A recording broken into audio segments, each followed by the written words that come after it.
Now, what is up, everybody? Happy Friday. Welcome to episode 1, the first episode, the opener of the Sports Clichés podcast. I am It's a Tapatio broadcast Jay. of sorts. It's a broadcast podcast because we're doing it live, baby. I'm your boy Jay, Tapatio Jay, you might know me as. I'm joined by my good friend, sports fanatic as well, the Craig Christ. 7, representing the 7 right there. Representing the Falcons as well. And yeah, we're looking forward to this is going to be our podcast, shooting the shit about sports, pretty much as of late. Going to be the last slate and the next slate of games in the NFL. Also probably be shooting the shit about a couple other sports as well as whatever randomly pops up. So hope you all enjoy. Greg, how you feeling today, man? Yeah, I'm doing good. We're obviously coming off of a very fucking fun game last night. Yeah, I'm looking forward to it. Absolutely. Hey, that was a game last night. Now, Boy, was it. Now you gotta be thinking. I mean, right off the bat, okay, all well and good. Packers go in there, no Devontae Adams, like all the like COVID protocol stuff. It's looking like okay, Packers are a good team, but they probably can't overcome a undefeated Cardinals team that has Missing 3 of their best wide receivers, if you count Allen Lazard and Valdez-Scantling as well. Yeah. I mean, everything kind of set up for that to be a little bit of a letdown game, but not a huge letdown. You would, if the Packers went in there and they lost by like a tutty or, even like 10 points or something like that, don't get completely blown out, but still are competitive. You would almost take that as that theoretical, even though people hate it, the win on, just the guts and that sort of thing. The not actually a win, but we still, went out there and competed. And I think they would have been fine with that. A lot of people would have been because they were missing all those weapons. But, goddamn, the Cardinals, I don't know. For me, it's the old green adage, they are who we thought they were. I've been suspect of this Cardinals team for a while. They almost lost to my Niners. They could have easily lost that game. There's a couple other games that they haven't looked that great in, and it was just a matter of time before they picked up their first loss. It was very surprising they picked it up last night, though. Yeah, I looked at what the Packers were missing going into that game, and I wondered how they would do against a very much improved Cardinals defense. They've looked really good this year at times, that Cardinals defense. And, they didn't look great, the Packers offense, if we're being honest. They had moments, but on a whole, it's not like they were moving the ball like crazy. They let the Cardinals kind of kill themselves at times last night. I think the Cardinals ended up with 3 turnovers, a lot of really, really bad mistakes, and Rodgers just didn't make any, right? That was the difference in that game. It's tough for the Cardinals, though. You look at that game as a real test of how good they are in the NFC. There's a group of teams in the NFC that you would imagine are the real contenders, and they didn't show up like I thought they would. It's like, obviously, D-Hop, I guess, he was, questionable coming in, almost even looked like doubtful coming in. Yeah, hamstring injury or something like that. What he was put before the game, but then comes in, that fucking incredible catch. That was actually, I came in a little bit late to the game last night, but that was the first thing I saw was that catch down the left sideline there. So it's like, oh yeah, no, they got D-Hop. They're looking pretty good there. And then he, unfortunately, I guess that hammy kind of pops back up. He comes back in later in the game, but yeah, throughout the game, you only get 2 targets to him right there. So that was a little surprising. They had to kind of lean on Christian Kirk, who I've liked Kirk quite a bit. He can get out there and good reliable receiver there for Murray. Yeah, and nice spreading the ball around. You take a look actually at the stats right now. I mean, Murray got it out to a good handful of receivers at least a few times apiece. So you gotta like how they were moving the ball in that regard. But yeah, 2 picks. You don't want to see that. And then that like the things like the muff punt. It wasn't quite looking that great. for the Cards out there. It was definitely a sloppy game, and it was surprising that they were able to make it as close as they were at the end. Green Bay's, I don't know what the hell they were doing. They could not. Their time management was awful. Like they had to burn a couple timeouts early. I think they couldn't. It was they were a mess. And then the delay a game on the goal line. Like you got to not have that stuff. That's ridiculous. No, it was not great for the Packers. From an offensive perspective, anyways. I felt they were a little bit off sync.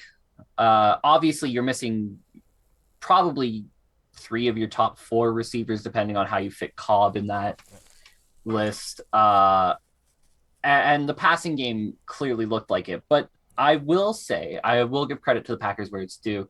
I thought they came in with a really smart game plan. They said, listen, we are missing Valdez Scantling, we're missing Lazard, we're missing, obviously, Devontae Adams. So they go in and they're like, listen, we're going to lean on Dylan. We're going to lean on Aaron Jones.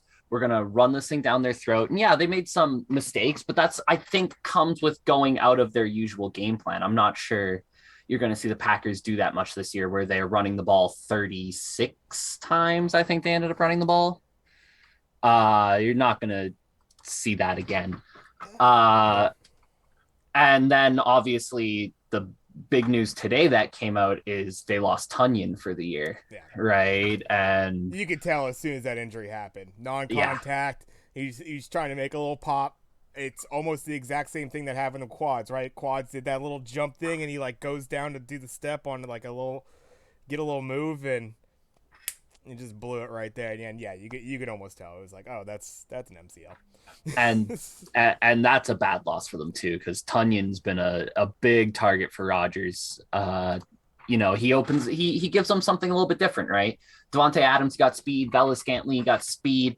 Tunyon gives him something a little bit different. He gives him some size, he gives him a matchup problem, and they're not a team, the Packers, and maybe we'll talk a little bit about the trade deadline as we get closer to the end of the episode, but they're not a team that usually makes moves, right? They usually like to stick with what they have, but I really think they need to go out and look for a tight end. And it's a shame that Zach Ertz got traded when he did, because that would have been the perfect fit there.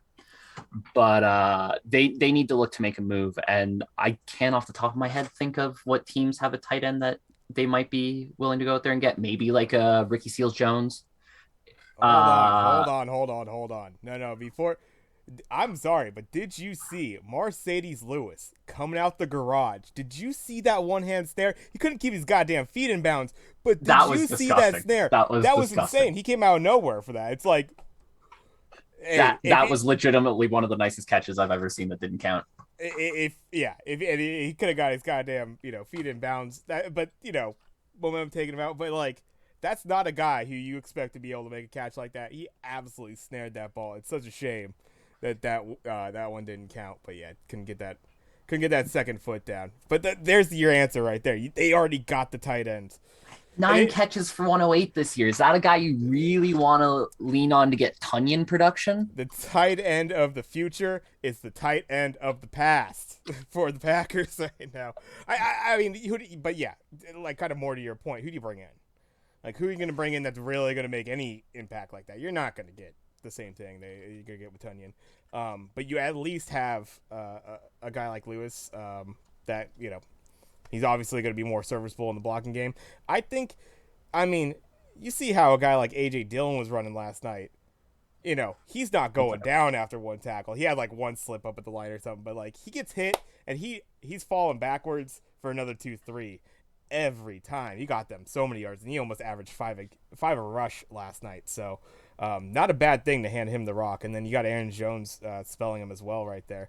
That's a pretty damn good 1-2 they got in the backfield. I don't know how much you need that receiving tight end. I think you keep it up with a good blocker that every now and then you can maybe see him for a little 5-yard curl route or something like that to bail out Aaron when he needs it.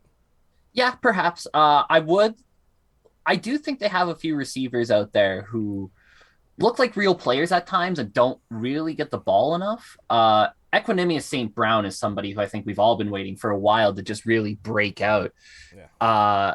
He hasn't done it yet, but perhaps with a tight end down, maybe you go to more 4 or 5 wide sets. Perhaps maybe that's where you can start to get guys like St. Brown, guys like Randall Cobb, who I don't think has had the greatest of years this year. He's he's got 4 touchdowns, but 2 of them are in last night's game where he was the only receiving option really. Um, I wonder if the Packers, because like I said, it's not really in their game plan to run the ball as much as they did yesterday. Could it be? Absolutely. They got the running backs to do it. Aaron Jones is a beast. AJ Dillon, obviously, we talked about it. He doesn't go down. He's one of those guys who now when I say this, don't get me wrong, I'm not comparing the two, but in the Derrick Henry mold where he gets hit and he's getting a couple extra yards before he goes down. He's not a one hit guy. You need 2 or 3 guys to bring him down. Could they do that more? Sure. I think it'd be to their benefit to do it more. I don't think they will. No. Who runs the? I mean, unless you got Tennessee, right? or, it's Tennessee, and that's it. or the Niners when we have Mostert back there or something. Like Yeah. that. Then maybe you see a guy with 20 touches in a game, Yeah. but you're never gonna see that. It's a shame too because I think a lot of offense or a lot of defenses, they're not playing 4-3-3-4s. They're playing nickels. Yeah. They're playing dimes. They're real soft up front sometimes. As far as maybe not necessarily defensive line players initially, but formation wise, you're asking for people to be able to chunk you for a good. And it's not pretty football all the time, but hey, if you're getting that 4-yard chunk every time you hand it off, that's a solid way to win football games right there. As long as you're not making mistakes outside of that. That's the thing. Is teams that are making these mistakes, turnovers, like the Niners, they go away from that running game because you fall behind all of a sudden, and now it's like we need to generate more offense or something like that. So that's where it'll burn you, and maybe that's been the case for the Titans when they didn't look so good early on. But yeah, when you got a back there, you could hand off the rock 20 times. That's not a bad way to win. But no, not at all. And then on the flip side of this conversation, we spent a lot of time on the Packers. Yeah. Kyler Murray, that was one of the worst games I've seen Kyler Murray play in a while. I didn't like some of his reads. You got the wide receiver talent that they have. Obviously, you got Hopkins and Green and Kirk, and they bring in Zach Ertz because they needed more options, I suppose. I think sometimes in that game, he got a little bit too happy throwing the ball into coverage, throwing the ball up to guys because he's got the talent out there. And though there's part of me that likes the gumption, when you play good defenses, it's not going to work like that. And the Packers aren't even that great of a defense. They're all right. They do the job. But certainly when you're playing the better defenses in the league, you can't be making throws like that. They're going to burn you on that, right? The Rams are going to burn you on that. The Tennessee defense has maybe not the best players out there, but they certainly got some ball hawks out there who are going to track down those balls when you're throwing them up in the coverage. And I thought Kyler Murray got a little too happy just throwing balls up to guys. They have James Conner back there, and they ran the ball 5 times with him. You gotta do a little bit more than that. Yeah. I mean, that's crazy. I mean, you take a look at that stat. I mean, 5 rushes, 22 yards, 2 tutties. I mean, damn. Obviously, you're getting those touchdowns in pretty specific situations for Connor. But I mean, again, you see these guys. It'd be a different thing if you run the rock and it's just not doing anything. But you see, even with a small sample size, you're averaging over 4 yards a carry for each of those guys. You would think they'd get a little bit more. But yeah, sometimes you get a little bit behind. I know at one point it was looking really not good for the Cards. But then, yeah, as we were saying before, Packers had their time and goal line mismanagement, make that a game. And then you can't put... do you put that last pick on Murray? As far as that ball to AJ on the right side, it seemed like they weren't on the same page. I guess that's what he came out with in an interview after the fact, that they just they didn't align. AJ Green is like blocking for a screen that doesn't exist out there. I don't know what the hell he's doing. We watched back that play last night, and you could see the slow motion as far as right when the Green Bay defender, he's squaring him up, and then he just catches the glance. It's the very slightest glance of the helmet, but he catches it. He's like, oh, this is all mine. He just goes out there and snatches it. Fantastic play for Green Bay right there. That it was looking bad. It was looking bad. Like the Cardinals were driving down, doing whatever the hell they wanted to on that last drive. It was looking like, and then it just one mistake. That's all it took. I don't know. Do you put that on Murray? A little bit. Not necessarily the throw itself. I get what you're saying, and absolutely there was some miscommunication there. But 12 seconds left. You're down by 3. You're in chip shot field goal range.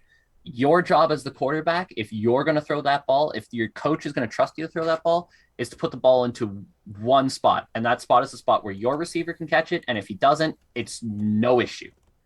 That ball is way too far away from the sideline. You got to get that ball closer to the edge so that even if the defender tries to make a play on that, he's going to have to make something spectacular to do it. Yeah. That ball's way too central. I don't know what the play call was, right? Whether they were looking for an in or something like that. And even if they are, that's on the play call then. I think, 12 seconds left, like I said, probably got 2 shots at that. Yeah. Everything's got to be to the sidelines, right? You got to make it as hard on the defender as possible. Ball in the center of the field like that, whether the throw was misthrown or there was communication error, whatever it was, that interception is too easy. Yeah. You can't have that at that point. So that's where I will put a little bit of blame on Kyler Murray. Yeah. You got to make sure that if you're going to put the ball into the end zone there, it's at a sideline. Yeah, and maybe that's maybe that call is by design as far as like where the ball's supposed to go, where the receiver's supposed to expect it. But situations, like, again, a little bit like they had kind of like burned some timeouts on that last drive there. I think they had 2 at the beginning of that drive. I don't think they spent them in the best ways. They definitely let some time go off the clock, not hurrying it up, that sort of thing. So time was kind of getting drained there, and they put themselves in a situation with 14 seconds left to really just have that situation. That ball's got to go to your receiver only, out of bounds, because you have all the ability to tie it up, but went for the tutty and they paid for it. But I think a real gutsy win for the Packers. And this, I don't know, this might be a little bit of writing on the wall for the Cards. I gotta say, I think they're gonna have an interesting rest of their schedule. I know not this next weekend, but the weekend after. Niners got them again. I know we played them tough the first time. I'm hoping we get them the second time. We'll see, but that's down the future. And I think we covered that game pretty well. I guess we could take a look back at the week that was, as far as the week 7 slate of games and what kind of pops out to you. I know I got a couple games on my mind. I'll throw out the 3 games that really stood out to me from last week's slate of games. Of course, the Bengals absolutely trouncing the Ravens. God, who saw that coming? Nobody. Are the Bengals legit? Are they a contender? Like, I don't know how they do it with that offensive line sometimes, but I mean, Joe Burrow, Joe Mixon, Jamar Chase. I mean, rookie of the year. I'm happy I picked him up in fantasy. That was a nifty little move right there. So that's game 1 that stood out to me. Game 2 that stood out to me. One that probably stood out to you a little bit too.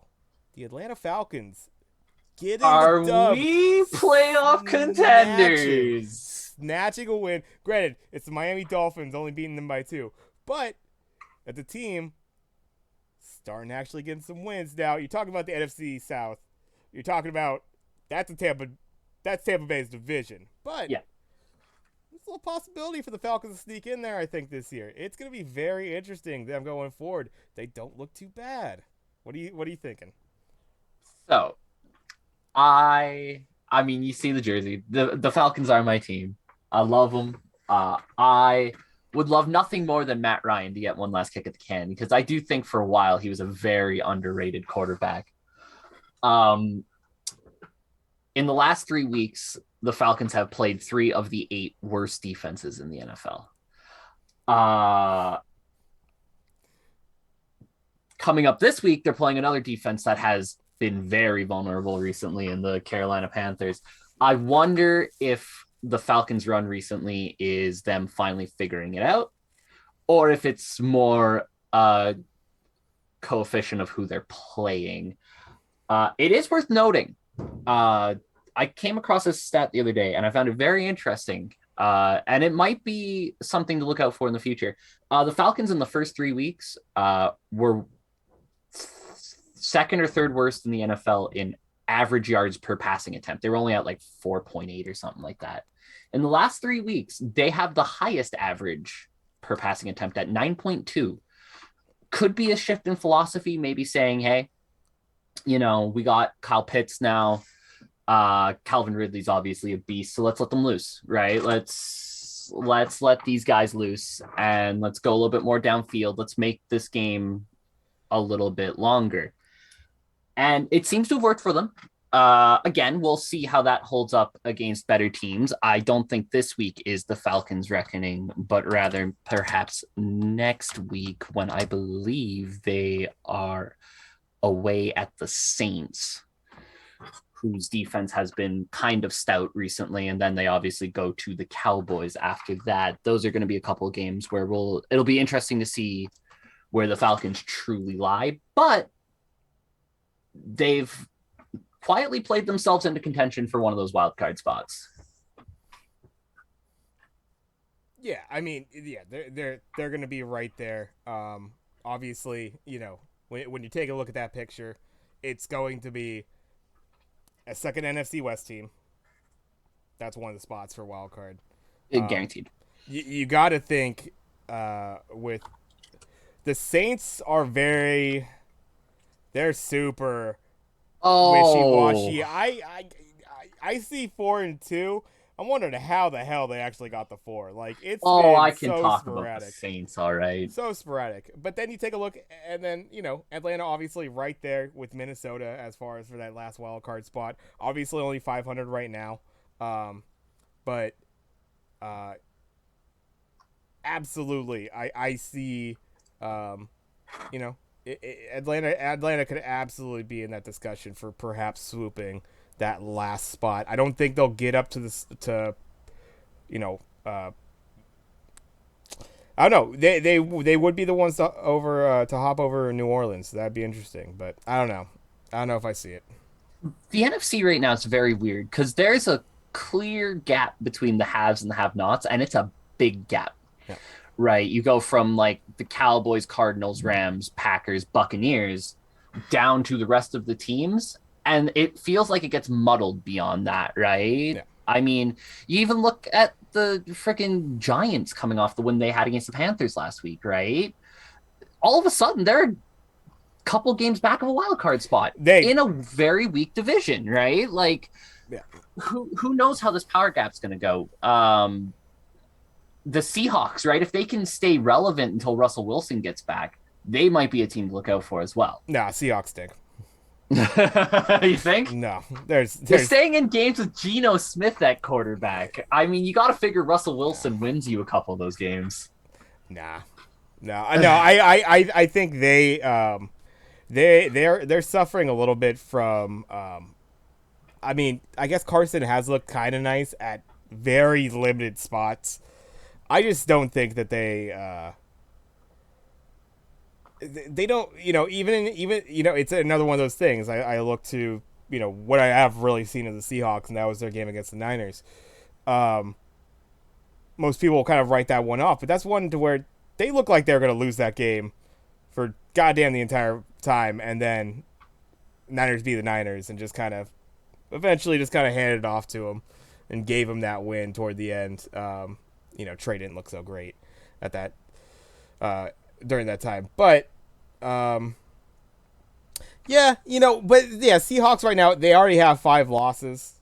I mean, yeah, you go on a tear. Do you really expect them to do anything better than maybe an 11-6? I feel like that's your cutoff as far as the NFC is concerned. Is about 11-6, maybe a ten Oh and seven, no, maybe a ten and no, seven. I got the playoff being far lower than that. I think 9-8 gets you in the NFC. Oh wow, I don't know I about that. I don't know about I that. We'll see. I think you look at where this stands. I think right now there's five teams that are clear playoff teams, right? The Cowboys, Cardinals, Rams, Packers, and Buccaneers. They're gonna be in. I think that's easy to say. Uh, three wild cards this year, right? So if your next wild card is 10-7, 11-6, I think 9-8 could very realistically get you in the NFC. I don't look at any of these teams like I said, because of that power gap, they're all going to be playing each other, right? Like the Vikings and Bears got to play each other still. All those NFC East teams got to play each other. Falcons, Saints, Panthers, they all got to play each other. I don't see any team really breaking away in that. I don't see anybody getting that 10-11 win season from that pack. I could see this very much coming down to the last week of the season with a bunch of 500 teams looking to maybe sneak into the playoffs. I mean, I don't know. You figure that Minnesota should be better than a 500 team, right? That should Do be you? that should be bumped up. Yeah, yeah. I mean, Dalvin obviously he got kind of dinged up. They haven't been looking as great from that perspective. I think they have a really solid defense, good enough that should be able to keep them in games. So I think that's a team that you could look to get a nice little bump up. New Orleans, I'm down on New Orleans, but I'm up on Atlanta. So I think there's going to be a team in that NFC South that will get to that 11 wins potentially. Not Um, thinking it's the Panthers.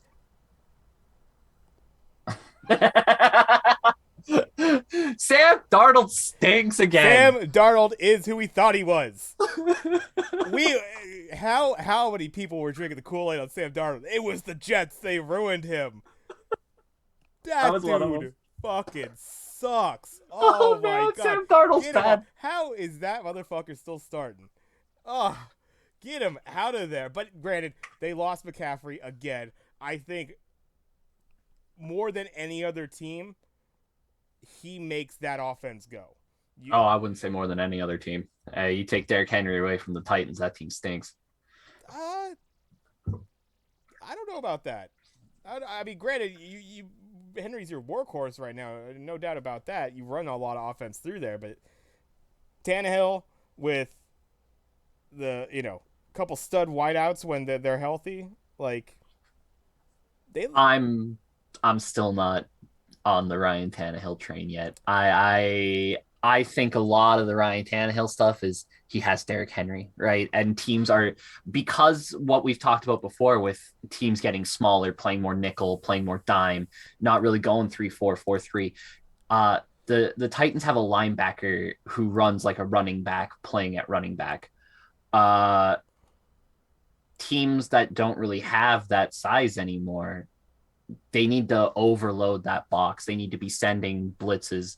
They need to be constantly causing issues in the backfield. And because of that, it leaves bad matchups on the outside. And Tannehill has done enough with amazingly talented wide receivers to make that work. I think come playoff time, when things get tighter, margins become thinner, I I'm not banking on Tannehill to get me a win. I mean, I suppose fair enough. I don't know how much they would really go through as far as a playoff team. I think they're gonna do pretty goddamn well. I mean, obviously through the regular season, um, but back to the original point. Yeah, I mean, Henry makes a lot of that offense go, but I don't think you would see the regression as you do with the Panthers. As soon as Christian McCaffrey goes out, they look they're dead. They got Yeah. nothing going. Darnold's Okay. completely fallen apart. I will give you Tannehill is better than Darnold.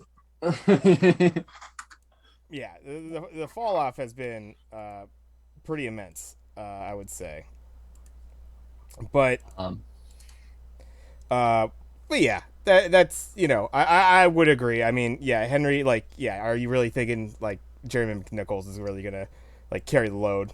No, of course not. He's kind of changed the pace back, but I mean, while we're on the Titans, do the Chiefs stink? Are they just bad? um, Is is that maybe what we're learning this year? Are the Chiefs just not that good? you know, I think people are. It's kind of I think there's a few things to it. I think you have and one thing that was the writing on the wall, and yeah, you have all these nice little pieces as far as like the athletes and that sort of thing, and Mahomes is shown that he can do some crazy stuff, but that whole offensive line is different, and it shows because he's got no time, and you obviously saw that in last year's Super Bowl. Tampa Bay was just able to get pressure all day, and that changes. Obviously, you start putting the pressure. You put some real pressure on Mahomes, and yeah, he's prone to making some pretty bad mistakes because he's used to getting out of those, and he's trying to do too much. He's really trying to push it, and that leads to all these turnovers, and turnovers lead to losses. So they look really bad, I think, mainly because that's a fresh offensive line that hasn't gotten it yet, basically. Without looking at it, can you tell me who had the most carries in the Chiefs Titans game for the Chiefs? As far as rushing attempts, Yeah. well, I mean, you point toward you think initially Edwards-Helaire, right? That's his last name, but Mahomes, I would assume maybe.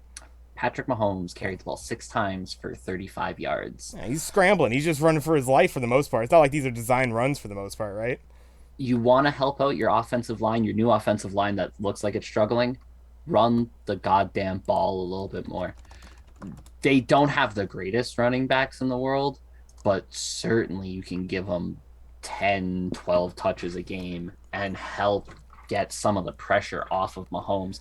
The Chiefs start running the ball, they're fine. Guaranteed, because teams will have to respect it. At some point, teams are going to have to respect the fact that the Chiefs are going to run the ball a little bit, and then Mahomes can start to get a little bit of that pressure off, right? It starts to open things up a little bit. The Chiefs, the way they're designed right now, they're going to struggle to make the playoffs. They got a tough schedule ahead. Like, it's not like the schedule gets any easier for the Chiefs. They got the Giants this week. Woohoo. Then Packers, Raiders, Cowboys, back to back to back. Yeah. They could very realistically, if something doesn't change, get to the end of that stretch and be 4-7 and dead. Yeah, I mean, yeah, you got to think. Yeah, that division is pretty beastly. I mean, you got right now the Raiders leading that division. I don't know who would have ever expected that, but I Derek figured Carr, man. I figured they'd be strong, and Raiders have shown this before. Hopefully, the Raiders can get out of that funk of being a incredibly hot team at the first half of the season. Hopefully, they could keep this going for themselves because they seem to always they've looked like this many times over to where they're winning a whole bunch of games early on and they just fade off as the season ends, and they become a 500 team again. It does feel different this year. They look good, and the whole craziness with the Gruden situation, and now their special teams coach who's just I love that move, by the way. A little sidebar on this. I love the fact that you take your legit, like, been around for a bit. I know he had been under, Gruden's tutelage for a bit. And you take your special teams coach, who is a guy that knows everybody, or more likely to know pretty much everybody on that roster. Who are you dealing with? You're dealing with both offensive and defensive players as a special team coach. And you're dealing with the bottom half of your roster more than your top half. So that's someone who kind of knows most of knows that locker room. So I think that's a really it's a good move. I think if you're to be in that situation to where you lose your head coach in the middle of a season, you're looking actually pretty decent at spots. I mean, the game prior to Gruden getting fired, they look not at all like the same team. But yeah, I think that was a really smart move by them, to plug in to plug in a special teams coach for that. So I think they will continue this. We'll see them versus the Chargers. I think most people would put money on the Chargers to perhaps jump over the Raiders as far as the final standings, but Raiders look damn good. It's hard to say right now that you could really argue that. I don't know. Raiders also have a very tough schedule down the stretch, though. It is worth noting. Another team that they have the Giants, but then beyond that, Chiefs, Bengals, Cowboys. They got 2 games, obviously, over the Chiefs. Still got to play the Chargers again. Browns and Colts, who are both going to, I imagine, be in the middle of trying to find a playoff spot at that point.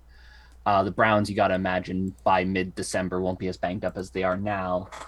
It's not an easy schedule for the Raiders at all. That being said, the Raiders have played fairly well against decent teams this year. Obviously, they beat the Ravens in overtime.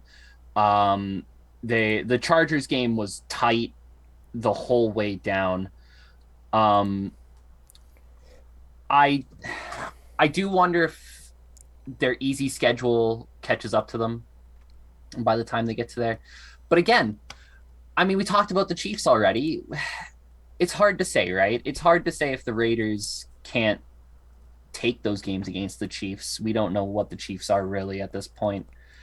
And yeah, if they've put themselves in a position where they get to the tough part of their schedule, and realistically, they only really need to go 500, maybe a game above, and they'll be fine, right? So that's what you ask teams to do, right? You take care of the ones that you can take care of, and the other ones, they'll come. So I wonder if they'll rue that Bears loss, but we'll see. I tough schedule, but I do like the Raiders. I do think there's something there. Derek Carr, by the way, boy oh boy, was John Gruden holding that guy back. Jesus, he looks like a whole new guy. You know, he's shown he has a bit of an arm when they've given the opportunity. I think a little bit. Yeah, you might be right. A little bit of the design with the play calling. You know, a little bit more of a, I suppose, a West Coast style. You're trying to, you know, yeah. I think there was a little bit of perception that, you know, Carr looks to the checkdowns a little too much. He could be a little rattled in the pocket. I know after one of the losses this season, I can't remember who said it. Who was even? It was against. the Bears game. Yeah, and it was Mac. Khalil Mack, Yeah. I guess, was like, yeah, you get to him. It's like, who the hell? What quarterback doesn't?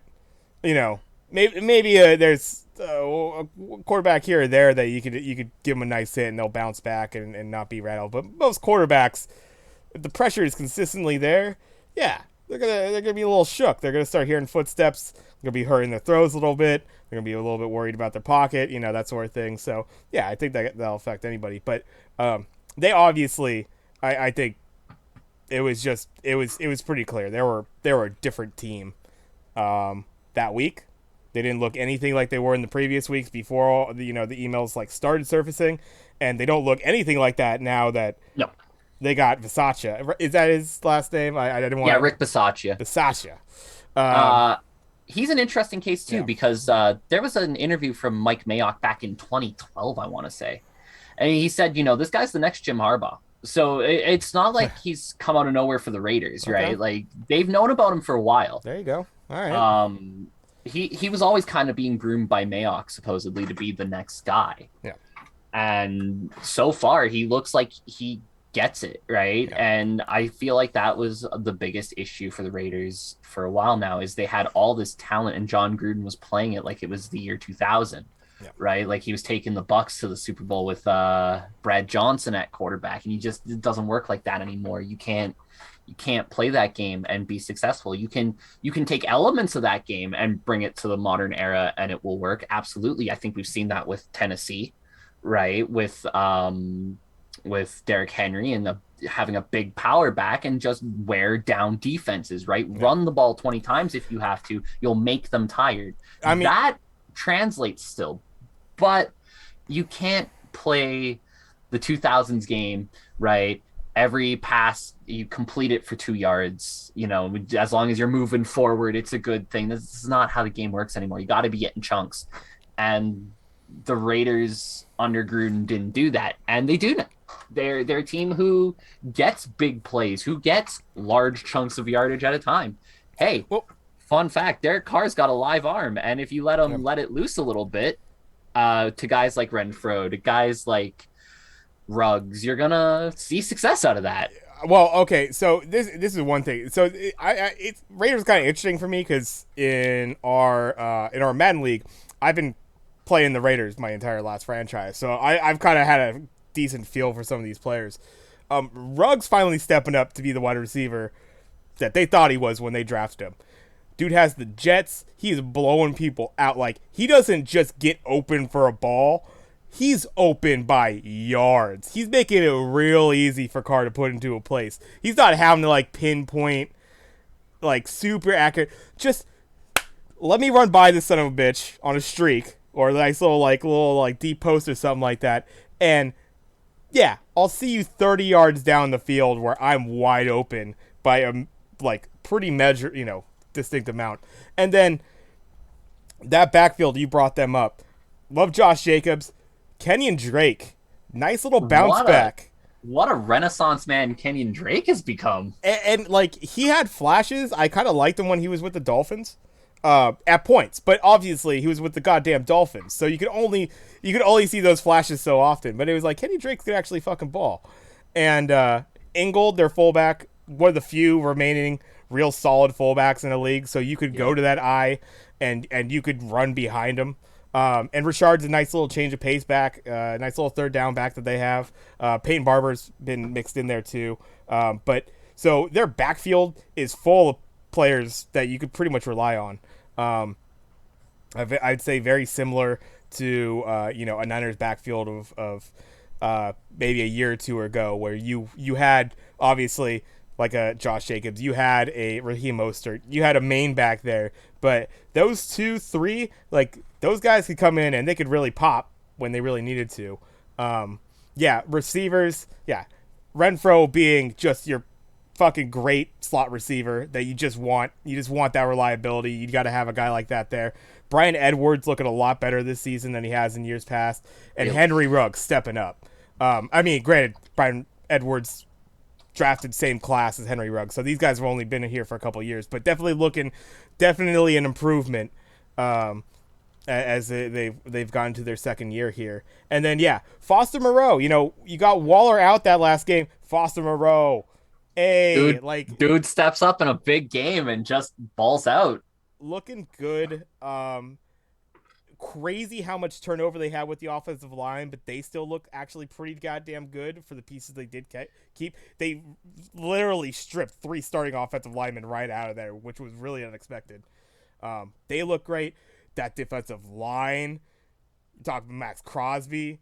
You're talking Nassib actually is nice on the other end right there. My boy Solomon Thomas, nice little resurgence with the Raiders. I know he's come in there, made some plays. So, and then yeah, pretty good linebackers as well. Littleton is a beast. Kwiatkowski is solid middle linebacker there for him. Like, I like a lot of their pieces all across the board. I think as long as the injury bug doesn't hit them too bad, yeah, that's a team that can go for sure. That's absolutely a team that can win that division. They look really good right now. Look more consistent than the Chargers, which is surprising to say. You would think if it wasn't the Chiefs winning that division, it was going to be the Chargers, but Raiders definitely making a case. They look real strong. And something we haven't really talked about yet, but I feel like we need to, because there's a clear distinction with some of these teams we're talking about that are really starting to win. Kicking game, right? Daniel Carlson's consistent, Yeah, right? Carlson's a beast. Daniel Carlson's consistent. The Falcons obviously got Young Wei Koo. Dude's automatic, right? Yeah, Koo's a Uh, beast. I love Koo. I think this year, more than most years recently, we're seeing these teams with good kickers really starting to shine, right? Like you look at the teams at the top, and their kicking game is a big part of why they're there. There's not a lot of teams near the top who you look at and you go, uh-oh, the kicking game. Dallas had some issues early with Greg Zuerlein, but he seems to have tweaked it. He seems to have figured it out. Yeah, Uh, you look at what's going on recently, and it really pays to have that kicker like that. And I think that's something that Las Vegas can really lean on is they're not scared to kick a field goal if they need to, right? They know Daniel Carlson's going to come in. They know he's going to hit it. He's 14 to 16 on the year, right? So they're not afraid to kick the field goal. Obviously, I don't think there's many teams that have kicked more than 16 attempts this year. It means a lot. And God, you look back to some of the games this year that have been lost on kicking, and the Raiders are just not one of those teams. And I think Daniel Carlson needs to be shown a little bit of love for that. Same thing with the Falcons with Younghoe Koo, right? But teams that can rely on their kicking game, and another shout out I'm going to give the Raiders is AJ Cole. Oh yeah, has been an unbelievable punter for them this year. They've won the field position battle in most games I've seen. Their special teams has been really impressive. And again, we talk about Rick Basucci, or we just mentioned it. Basaccia. He's clearly got that special teams down, right? And it's been a plus for the Raiders. Yeah, I think so. I think, yeah. I mean, special teams always nice. It's funny because often that'll be something you look at as one of the only good parts of a lot of bad teams. You got all those Detroit Lion teams and stuff like that. It's like, yeah. Oh, their fucking kicker's great at least. Like, hell, he could hit a 50-yarder. But yeah, it's a good point. Teams that have solid special teams that are able to, have kickers they can rely on to, be able to kick 50-plus yard field goals, which is more and more the case now. I think the kickers are being relied on to do that fairly consistently. Also, yeah, having a punter that could, when it does stall out, because every now and then, your offense isn't going to be able to, drive you all the way down the field or even get you to the 50 or anything like that. You're going to have a situation where you're going to be real backed up, and you get these guys that are able to completely flip field position. You're backed up to the 10 and they're bombing a ball all the way to the opposite 10. Like, you're talking, 70, 80 yard punts. These things, huge. And in a situation where momentum should be on the receiving team side, it's all of a sudden you get a punt like that. You almost took all that momentum back from them. Oh, okay. Now you got to start from the 10. Good luck with that. And, you definitely, you definitely see, good punters are always going to be a little bit underrated. But yeah, it's such a pivotal moment because there's so many times in a football game where your offense isn't going to be able to get you down the field like that. So you're going to have to place that within the 20. You're going to want to pin the opponent deep. So then when you do get the ball back, you get in that favorable position. Now it's an easy 3, perhaps a touchdown without even much offense need to be generated. So I think that'll always be the case.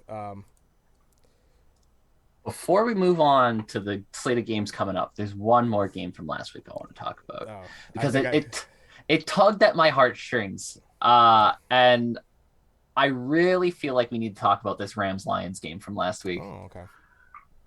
Because I need to talk specifically to the Detroit Lions, who I'm sure will be watching this. They're going to watch this back. They're going to hear me talk to them. Dan Campbell is a treasure of a coach. They have stumbled on something there. I really believe that because if you look at this team talent-wise, they stink. They got nothing. I mean, what? Amon-Ra St. Brown, I'm supposed to believe, is their future number 1 wide receiver? Come on. They got nothing. Dan Campbell has got them playing their damn hearts out. Every week that team comes out and competes. Doesn't matter who they're playing. They are going to give you a scare every week. And that's the kind of culture that the Lions need. They've stunk forever. They haven't won a division title since they were in the Western Conference, right? Like, this team needs somebody like Dan Campbell, who players clearly play for. They're going to lose a lot more games this year. And we'll talk more about the Lions and this week's matchup because I think there's some stuff to talk about. But they're going to lose a lot this year. but you gotta let Dan Campbell stay around. You gotta let this team figure things out. Jared Goff's not the guy. And unfortunately for the Lions, this is not the draft class where you can find your future guy. There's nobody in this draft class that you look at and you go, there's the next big quarterback. That doesn't exist in this draft class. But you gotta let Dan Campbell steer the ship, because the way the Lions played that game against the Rams, I loved it. Score the first touchdown of the game. What do you immediately do? Boom, onside kick. Right, let's get the ball back. Let's steal a possession. 4th and 2, we're faking the punt. Steal another possession. I think they faked 2 punts in that game. They stole 3 possessions out of that game. And they fought their asses off. And let me tell you something, by the end of that game, the Rams fucking knew they were in a game. And that's a very good Rams team. And if you look through the year that the Detroit Lions have had, there's not been many games where they haven't been in it at least. I think the Lions need to let Dan Campbell figure things out with this team, because he has made them fun. It's refreshing. All right. Okay, so the Lions stink. We know Yes. that. They have been though. They've made it interesting. Week 1, if you were to walk away from that Niners game in the third quarter, they were getting destroyed by the Niners. Like, it was ugly. And the Niners just let off the gas in that fourth quarter and really let them rally back. Made them look pretty decent. Kittle messing up an onside kick, just giving them extra possessions, giving them a chance, and then, okay, that game ends. Still, 41-33, they got within a possession, right? Get trounced by Green Bay. It's going to happen. Green Bay, especially coming off that Saints game to open the season, they were like, if they didn't have a statement, like, nice offensive performance game against the Yeah. Lions, who knows what kind of Packers team we'd be looking at. Imagine if they lost, if they came out and they had another stinker right there, like, that would have been Yeah, it something. would have been interesting to see. Host Baltimore, but almost fucking beat them, 19-17. They have another one 2 weeks later against Minnesota, lose again, 19-17. Ouch. When you're right there, dude. But then, yeah, Cincinnati showing all the And things. again, So I think we'll those talk more about Cincinnati when we get into this week and how scary good that team looks. and the But Rams, honestly, they um they had uh for a team that's doing as well as them, that's amazing that they made those kind of silly mistakes. Like, you figure a team that was on it and, like, winning games, you wouldn't give up multiple fake punts on, like, you'd be a low, like, after the first one you're like, all right, you got us, hey, good play, but, like, you would never lax off again. But then they did it again. I think the second fake punt was easier than the first, right? The first one was a friggin' they, seed, right, by yeah, the they punter. essentially scrambled across the first down And line then, because they yeah, had a the hole second up one was inside. even lazier. It's like, did you just fucking forget what they did 15 minutes ago, buddy? Like, but I don't know. We might as well jump right into this next week's game. I think they pick up their first win against Philly. I'm so glad you said it and I didn't have to be the one to say it. I hate this Eagles team. I don't think there's much in that gas tank at all. And I look at the way the Lions have played against some of these teams, and I think this is the week that that downtown Dan Campbell gets his first dub with the Lions. I don't like that Eagles team at all. I need to see Dan Campbell on the podium crying tears of joy Hell yeah. because the Detroit Lions just went and just shamacked the Eagles at Ford Field. This game is at a -3.5 for the Eagles. You take the Lions. I take the Lions. I take the Lions if they were given 3.5 on the other side. I think they win this game by tutty plus. Honestly, Yeah. I think Yeah. the Lions come out screaming. I think Jared Goff, yeah, not really the guy you want long term. I have no idea what the hell they're gonna do with his contract. It's kind of ugly, but he's serviceable enough to where um, I think this team could definitely win against the Eagles because the Eagles have no idea what the fuck they're doing as far as their offensive scheme is concerned. And I think Detroit has enough of a defense around there to where they're able to take advantage. They have shown that they can play some defense. You know, when you hold the victor team to only 19 points in their wins, like there's something there. Like they're not getting blown out. They're not having every game that they lose be these high scoring games like it was week 1 against the Niners. They're actually kind of, they can play with some teams and with what would be considered some good teams in the league as far as the Vikings and the Ravens are concerned. Vikings a little less so, right? But we'll see.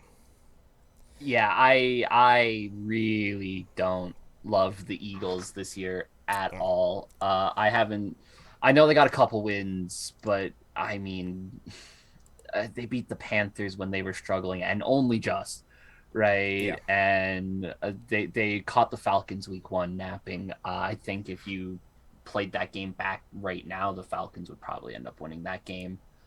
I I don't know.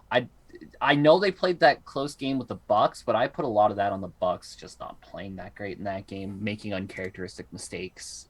Um, I think that Chiefs game is more likely what the Eagles really are, which is, we'll make the scoreline look better than the game actually was. Um, I don't love them. And I think this is a spot on the road against a Lions team that has scrapped and clawed and fought every team they've played. I think this is the Lions spot where they get their first win this week. Yeah, yeah. I think we're in agreement on there. We're putting the stamp on the Detroit Lions picking up their first win of the season. Uh, no winless season. We believe for the Lions. Lions are an interesting team though. Like yeah, like you're saying. To even speak more to it, this reminds me of some of those mid 2000s Niners teams that I had to suffer through. Right now, their leading receiver is DeAndre Swift. Yeah. Their second leading rusher. Yeah. So, yeah, you got TJ Hawkinson out there. Same, yeah, like, who the hell are you going to go to as far as you're leaving Hawk just like.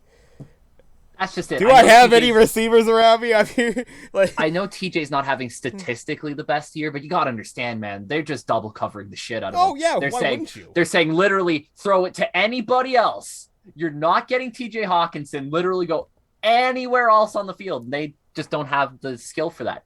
That's kind of my point here, right? Like, I even look at the 0-16 Lions team. They had Megatron, right? Like, they had somebody out there who could really make a difference. I don't even think this Lions team has that, but they play so much harder than any other 0 team I've ever seen. Yeah. They're not going 0 this year, and I think this is the week they do it. Yeah, and a great point brought in up by our chat there by a crazy Jewish guy. The Eagles have had the least sacks or QB pressures of any team in the last 2-3 weeks. If there's one way to easily beat this Detroit Lions team, it's just getting pressured on Goff, because as soon as you touch that guy, he fucking fumbles.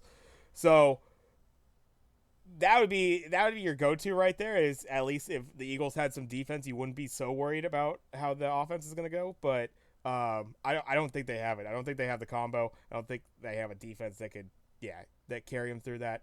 And that's not going to be a good thing. Hurts, he shows flashes every now and then, but yeah, that offense is bad. And yeah, so hope to see the Lions actually go out there and play pretty well this upcoming week. We'll see. Hey, want to talk about my Falcons while we're at it? Oh, well, we're just starting around this week. Let's talk about another team that's going to win this week. We're going back to the Falcons, who we did bring up earlier in that last week, but yeah, what do you think about your upcoming matchup against? We did talk about those Panthers too, and man, this one's. I got my opinion on it. I'll let you roll first. What are you thinking on this one? So as I said, they've played 3 of the 8 worst defenses in the last 3 weeks, and a lot of people will say that makes their stats deceiving, and I say that makes their stats deceiving. That being said, I know they're not with the worst defenses in the league, but Carolina's defense the last couple of weeks has looked horrendous, Yeah. particularly against the run. And I know a lot of people don't look at the Falcons as a great running team, and to be fair, they're not. But Cordell Patterson and Mike Davis, they can get something done if they need to, and all they need to do is enough against that bad run defense to open up Kyle Pitts and to open up Calvin Ridley and to open up Cordell Patterson himself, who's a great receiving back in his own right. I I don't really see the way the Panthers win this game. The Falcons defense has been up and down, but stout when they've had to be. Certainly not the greatest start to the year, but you look at since that Giants game, really, and they've really started to shut the door down when they've needed to. I don't like Sam Darnold. I've made that clear. Without Christian McCaffrey, that Panthers team doesn't have anything. I haven't seen the line on this game yet, but whatever it is, take the Falcons. The line is actually, I believe, the Falcons are getting 3. So they're getting that -3. So here's the thing with the Panthers. And I brought up McCaffrey before, and that's really just sucked everything out of that offense. Their defense is actually fucking good. The Panthers' defense is actually pretty goddamn legit. But C.J. Henderson has been, I think he's been fairly dinged up lately. He's really a guy who helps kind of make those that defensive backfield work. They actually, if you take a look at their per year stats as far as the Carolina Panthers are concerned, they look really good on paper as far as what they have this season. Second best pass defense in the league, third best total yards against in the league. Still top 10 in points against. Getting there with sacks. A good pressure team. And a good time of possession team on the offensive side of the ball. So that's how they were manufacturing those wins before. A decent enough offense to where you're able to keep that ball, keep it going, and a defense that was pretty decently opportunistic and was able to get stops for them. But it's a classic thing. I've seen this. I've been a fan of classic Niners team that defense is best in the league by far, but you can only lean on that so much when your offense isn't getting shit done, and defenses get tired over a game, and you start to lose games in the fourth quarter and second halves. And I haven't paid huge attention to how the Panthers have been played, but I gotta imagine with McCaffrey out, that offense, and Darnold looking as bad as they do, you're putting everything on the defense, and you can't really expect that to last throughout a single game, let alone a season. So I would say I got the Falcons as well. I would say I would take them to beat that spread as well at the -3. I would expect this to maybe be a possession, maybe about 6-7 points. I would say Atlanta's going to take this dub, but we'll see. They got them at home, so I think a little bit of a nice little bump there as well for the Falcons to go over 500. Surprisingly enough, this win would get them there. Didn't expect it, but here we are. Here we are. We'll just kind of go down the line. This game might be a little bit of a stinker, but we'll talk about the line here because the line's actually very interesting for this one. Miami heads into Buffalo as the Dolphins meet the Bills.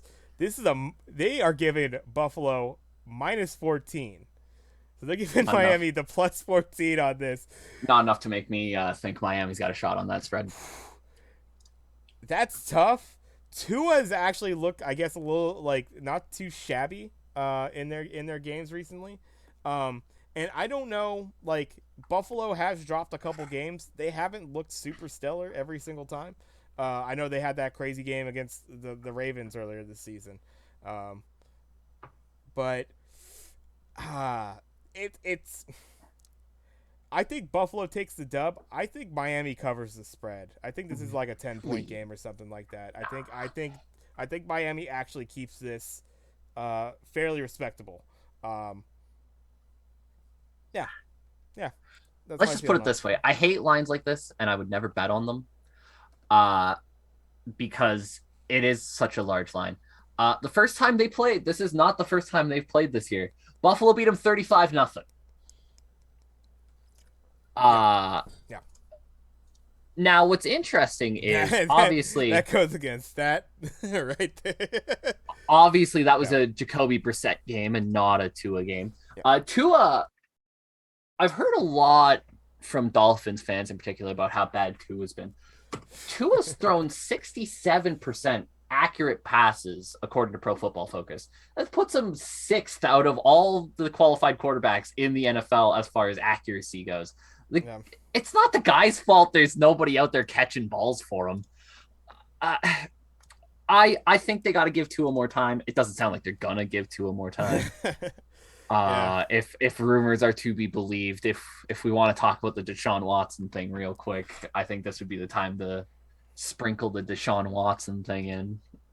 Um, I I don't love the line. I'm not going to go out of my way to put a bet on it, but it wouldn't be enough to make me bet on the Falcons. Let's put it that way. Or you Or bet on on the Dolphins. Dolphins. Yeah, yeah. Yeah. I mean, I like parts. There's parts there as far as the Dolphins team. When you see certain offensive players, I think Tua probably won't get the time, so we won't really see it. He has only been able to play like I think he's got less less than than a full season less of than 10, games. like less than Yeah, 10 games. I think even. I don't, I yeah, don't I don't think he's even hit double digits in his game. So it's like that's really tough to give any kind of real opinion on him. Um, you know, receiving core, I like Mike Gesicki. I like Waddle, Devontae Parker, like not too shabby. Like I really not too shabby as far as some offensive weapons there. Running backs, no. Malcolm Brown, I don't know how much you could ride that really. not a Uh, big Miles Gaskin guy. Miles Gas. No, I'm not. No, I I'm mean, not. you take a look at his stats this season. Again, pretty small sample size. How much could he really say?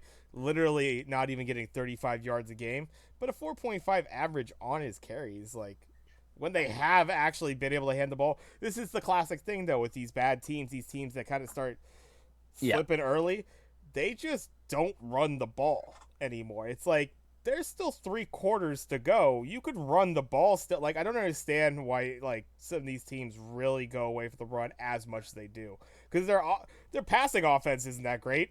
Like like as much as we were just saying too with the completion percentage, still like it's not like they're obviously they've had one win on the season, right? Like they're not putting up that many points to really kill teams or anything like that.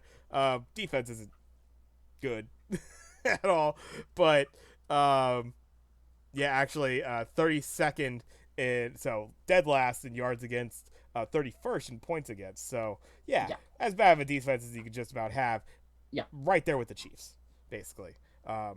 So, but obviously, Dolphins don't have the offense that the Chiefs do, so that's why the Dolphins only have one win. The Chiefs at least have three, I guess. Uh, so I think yeah, Dolphins. It's gonna be a rough season. Yeah, Tua's probably not gonna get the fair shake that he should get out there. I think this is still a team that could go out there and compete decently. I think they at least cover that spread. They don't get completely blown out like they did before. But yeah, hearing that they did lose 35-0, you can't expect they put up another goose egg for the points on their side. Hopefully, No, so but are they like? Let's say the Bills put up 35. Do you really honestly expect the Dolphins to put up 21? um no, but I wouldn't expect them to put up 35 as easily if you have any kind of offense going. Like you got to think about time of possession, that sort of thing, how much you're actually sustaining a drive. I got to imagine if you're at least moving the ball down the field and yeah, maybe you get stopped at the 20 to 10 or something like that, you kick a field goal.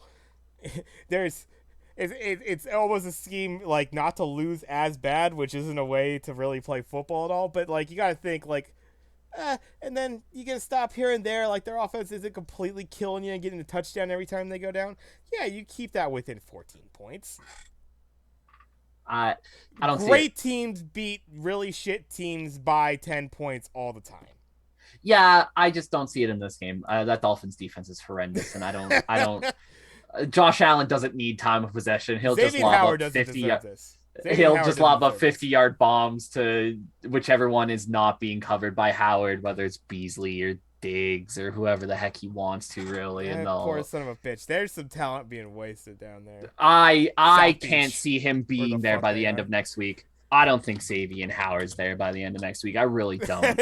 I Yeah, I he's out. All right. Yeah, it would be a piece. I mean, Dolphins. they'll get something for him. Yeah. Hey, they need to re-up their draft pick so they could pick another like 4 players in the next 2 years, right? So see how that goes for the Dolphins again. They could be picking at the top.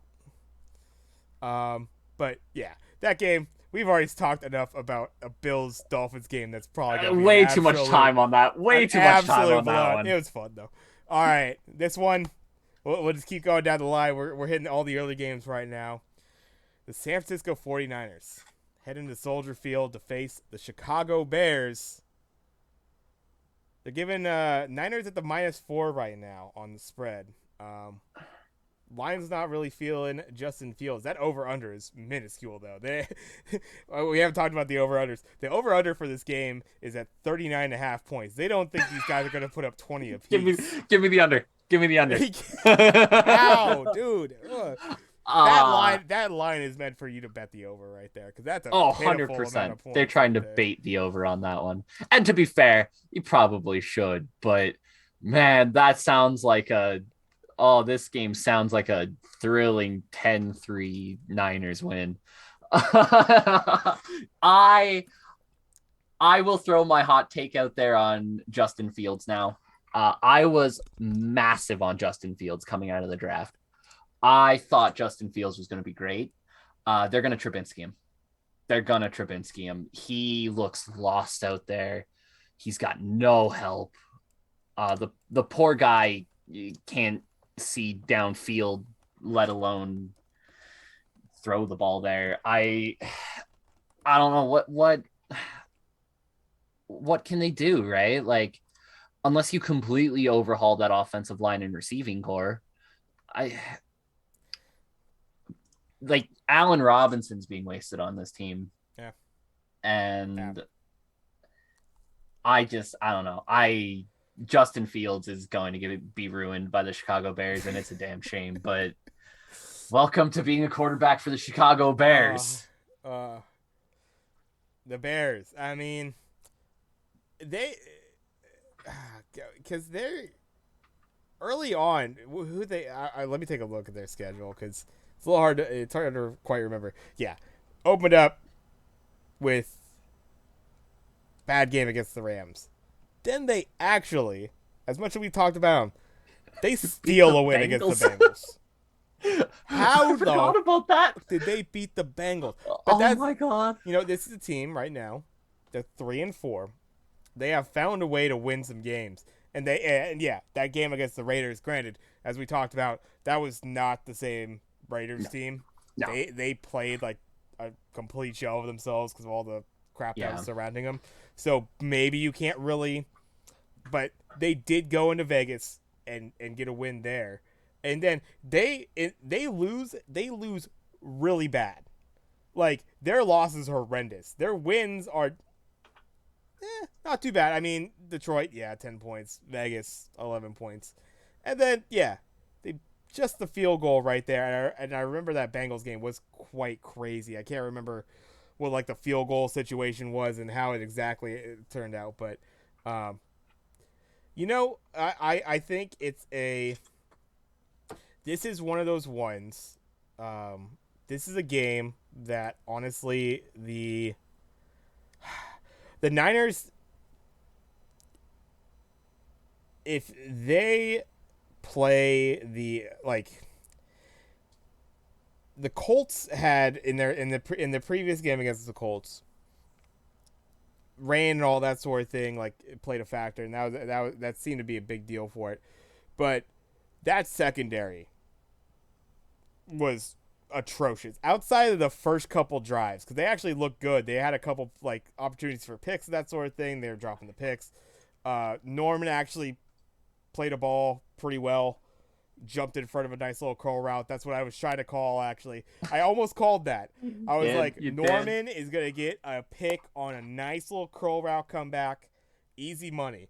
But I didn't think it would be fucking raining as bad as it was. That's a fair weather game. I think that's easy money right there for Josh Norman, but it wasn't. The Niners have to run the ball and keep running the ball. Yeah. I don't know what the hell Mike Shanahan is thinking as these games progress, because we run the ball well and they get some stops. Like the Colts got some nice little stops there. They have Defoe on the front end. You know, they got a decent defensive line there, so they'll get theirs. But there was some nice runs coming from Elijah Mitchell as the rook, and for some reason or another, just they start going off of that. They start going off of the run, so it makes either going completely away from the play action for whatever reason you're trying to do.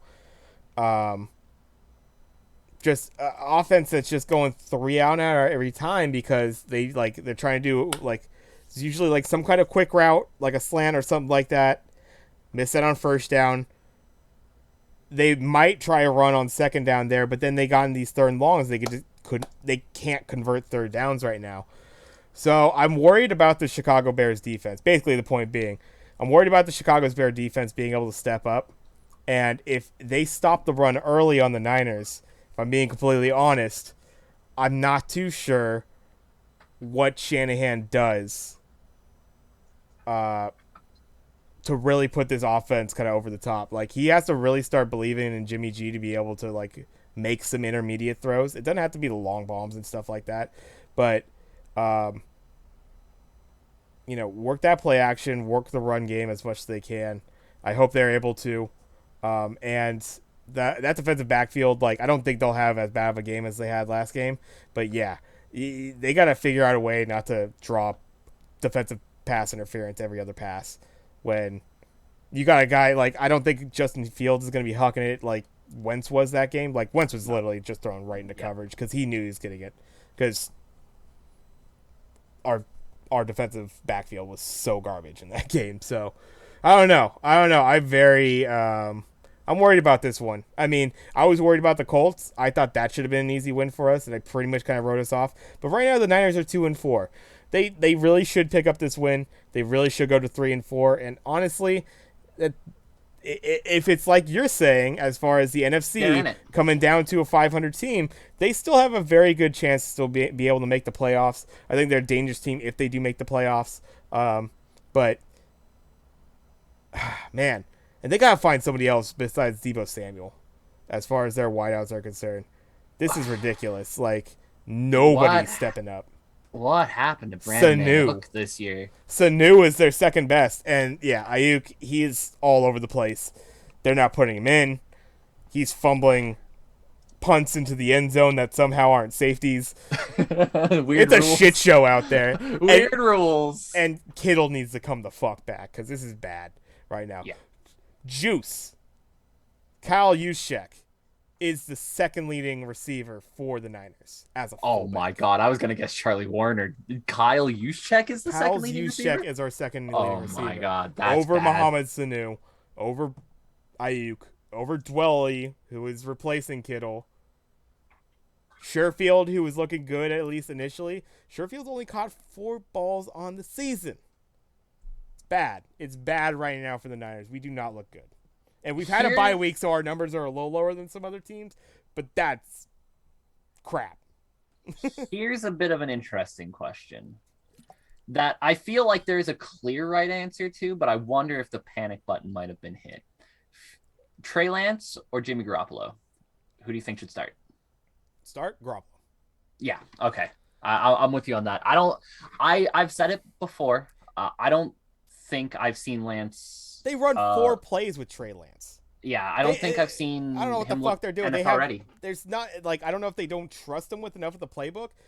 When granted, when he came in the second half against the Seahawks, understandable. Um, Yeah, you're not expecting him to start, so you only have so much to play with. They had the entire week to work a playbook, and they looked worse. That offense looked worse than it did against the Seahawks almost.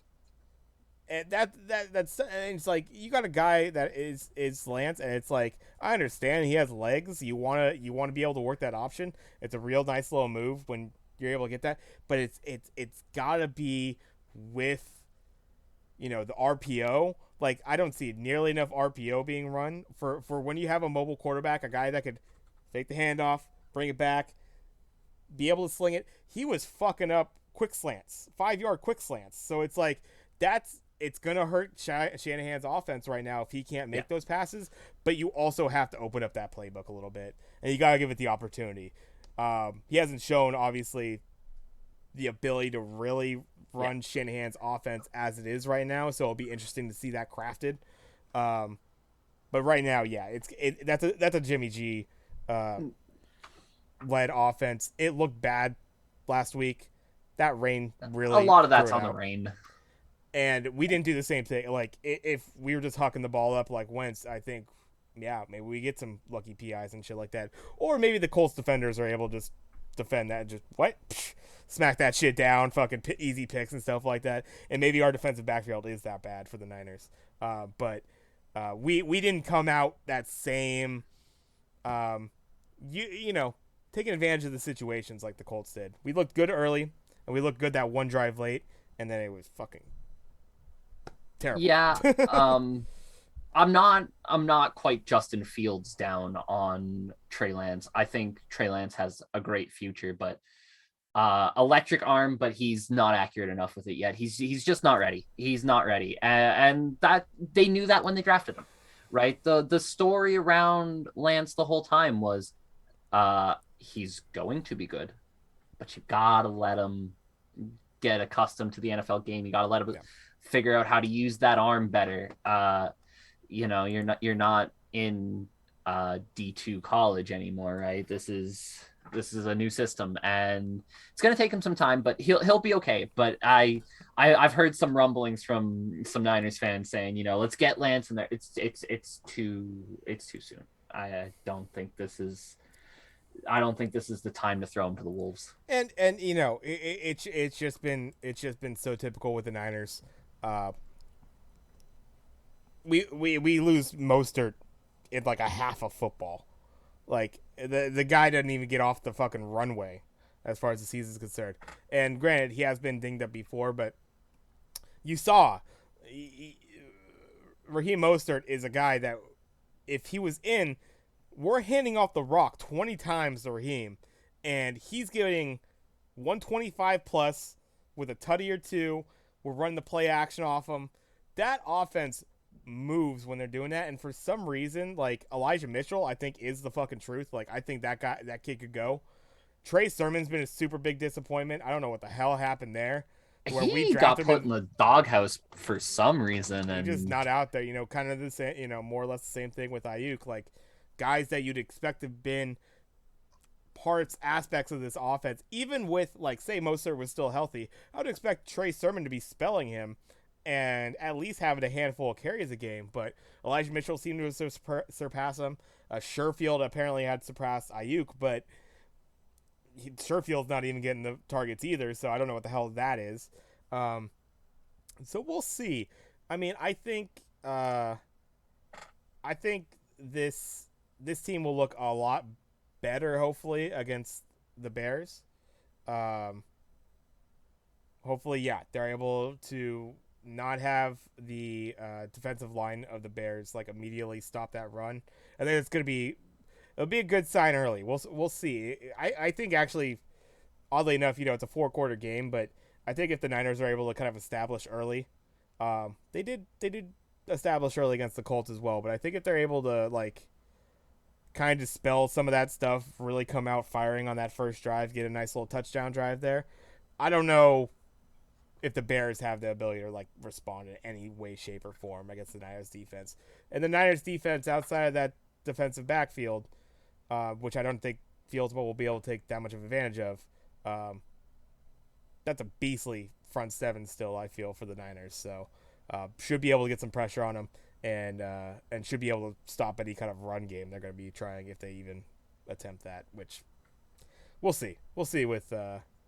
I guess Herbert's been getting some carries for the Bears, so we'll see. But Yeah, no, I more or less agree with you in what you said. I don't really think the Bears are going to win this game. I don't see their path to winning this game. Uh, I I think the Niners are probably a little bit better than their 2-4 record says, and the Bears are probably a little bit worse than their 3-4 record says. yeah, And I think that comes to light in this game. all right. And yeah, as far as the odds, I guess I would take Niners to beat that spread. Probably win by more than 4, and I'll go against Craig on that. Come on, the over, dude. Jesus Christ. I was We really half not put kidding up. on the We're under. not I put was up half 20 kidding on the this under. shit. Jesus. All right. Next up, as we're still going through the AM games right now, we got a. This is an interesting one because these teams are. Uh, I mean, I don't know. This one's right there. Although they've had some injuries.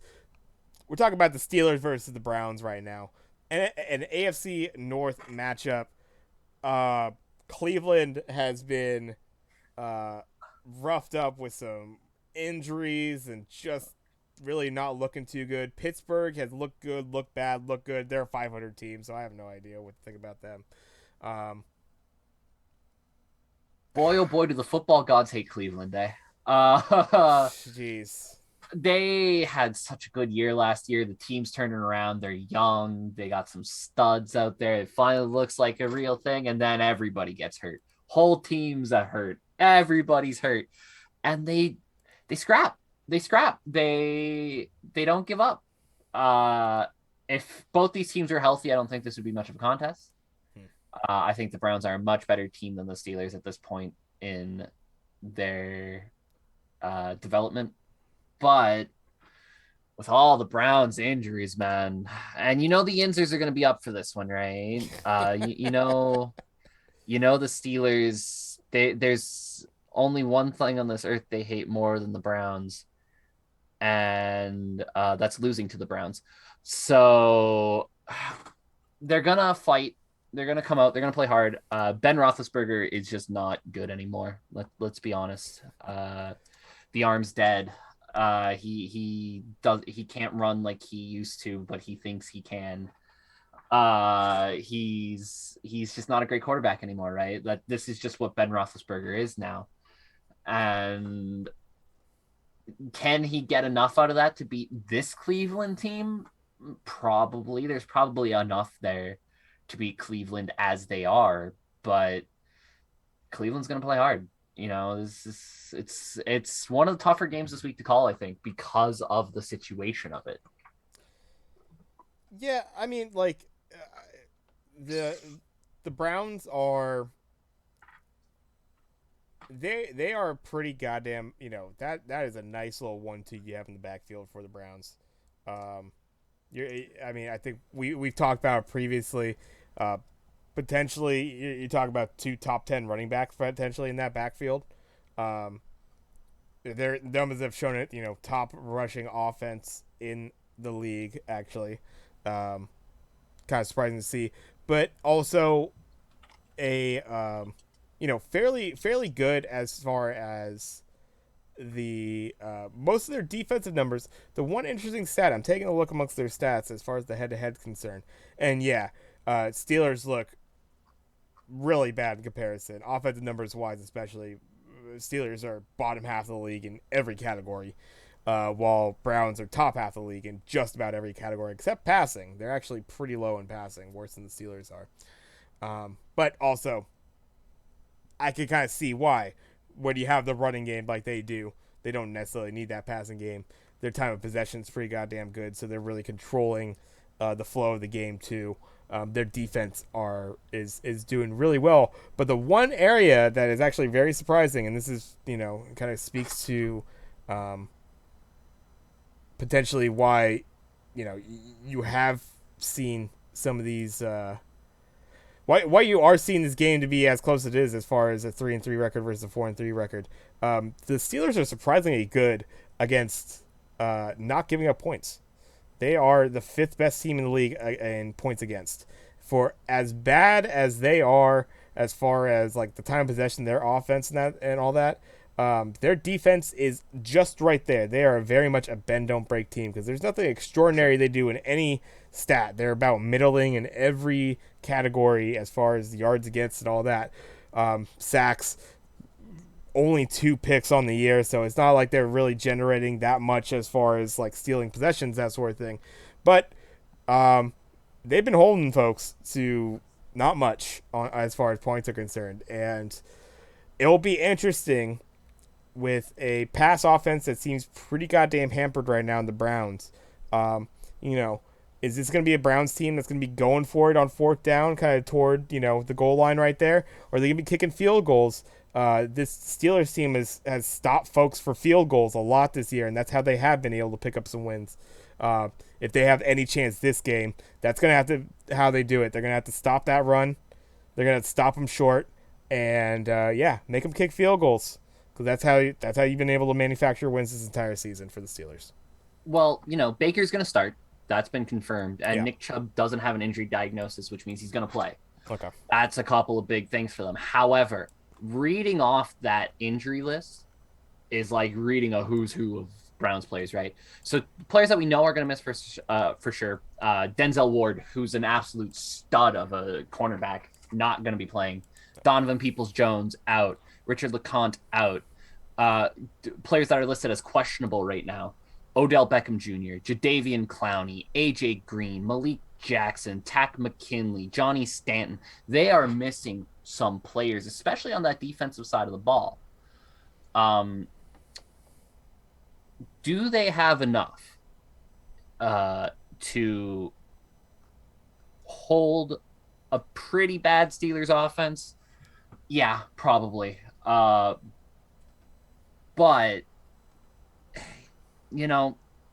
like I said, the thing that really sways me a little bit in this game is the Steelers are going to want it, right? The Steelers are going to want this one bad. It hasn't been a great season for them. They don't really have a team that blows your mind, but they're going to want this one. They're going to be up for this game. Is this Najee Harris's breakout game? I mean, he had that big game against the Broncos, but other than that, he's been distinctly average this year. Against a team like the Browns, who are missing essentially their entire defensive line, right? Like I named it out. Like you take out Jadeveon Clowney, Tack McKinley, right? They're missing all the big run stoppers. Yeah. Could this be Najee Harris's game? This could be the game that endears Najee Harris to the Pittsburgh fandom. This could be the time when Najee, he pulls out that big win against the Browns, and it's a tough one. What's the line at right now? So let's see. Line for this next game. We are looking at Cleveland getting the -4. Ooh. And -4 at home there. So I know they're home, but with those injuries and looking at who could be out now, again, all those guys are listed as questionable, but I don't think I've heard about Clowney or McKinley taking part in a full practice yet, and it's Friday. That's usually a bad sign. You're missing those kind of run stoppers. Yeah. Najee Harris, this could be his game, right? This is why they drafted him. Now, Pittsburgh still doesn't have an offensive line. That is a problem, but maybe this is Najee Harris's game. I don't know. I think I'm leaning Steelers here +4. I don't know how the Browns are going to handle all these injuries. Yeah, I would have to say, because man, you just have a team that really was expected to be. Uh, I mean, 4-3. It's still that's still a winning record and stuff like that. It's like it just feels like obviously that doesn't tell the whole story, and they definitely feel like a little bit of a letdown. That division in general is crazy. I mean, you got a Bengals team that's out of nowhere. No one expected the Bengals to be playing as well as they are, and the Ravens are such an up and down team. Like they win games they should have lost, and they win them close. They almost lose against teams like the friggin' Lions. They get completely blown out by the Bengals. Yeah. So I don't know if I have enough confidence in them. Like that's a strange one because you think the Ravens have kind of they were ready to kind of usurp that spot as like the Steelers were looking like okay that's the team that's kind of done it before. They could kind of hold that top spot still a little bit, like just barely, but it was kind of being given up to the Ravens, and the Browns were looking like they were right there with them. It's very interesting to see the Bengals all of a sudden shoot up past them, kind of coming out of nowhere, and the Browns to look so middling like the Steelers, which people would have expected that more given how last season went for the Steelers, how that kind of just season washed out. They look bad once they went into the playoffs and everything. I think in general though, I think you got enough of that run game behind the Browns to where they should take this. I take them to beat them on the points as well. Just maybe barely better. I maybe 6-point win, something like that, 7-point win. Yeah, no, it's gonna be close for sure. I don't think this is a blowout game for the Browns in any way, but yeah, I will. Okay, we'll go on a quick tangent here because this is kind of interesting. We talked a little bit about like trade deadline stuff. Odell Beckham has been like rumored as far as like you got to get rid of him if you're the Browns. I don't know exactly who goes, that sort of thing. But, and we can talk about Odell real quick. I think one of the hottest ones, because he just got him off of incredible game, and he's honestly your third back on your depth chart, Ernest Johnson. He came out, he had that incredible game going over 100 yards. There's no stock higher than you can get for him right now.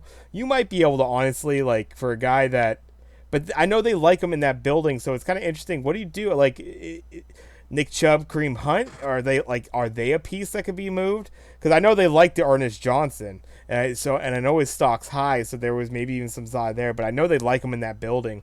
So that's an interesting piece as well. Like, Cleveland's in this interesting place to where they're like a 500 team, underperforming. Who knows what they kind of look at like as the season progresses, but trade deadline is coming up, and they have pieces that people are potentially interested in, as far as another running back, as far as a potentially, solid wide receiver in Odell Beckham. So I don't know. What do you think? I think you mentioned Odell Beckham, and this is a little rumbling I had heard around Odell Beckham that made total sense to me when I heard it.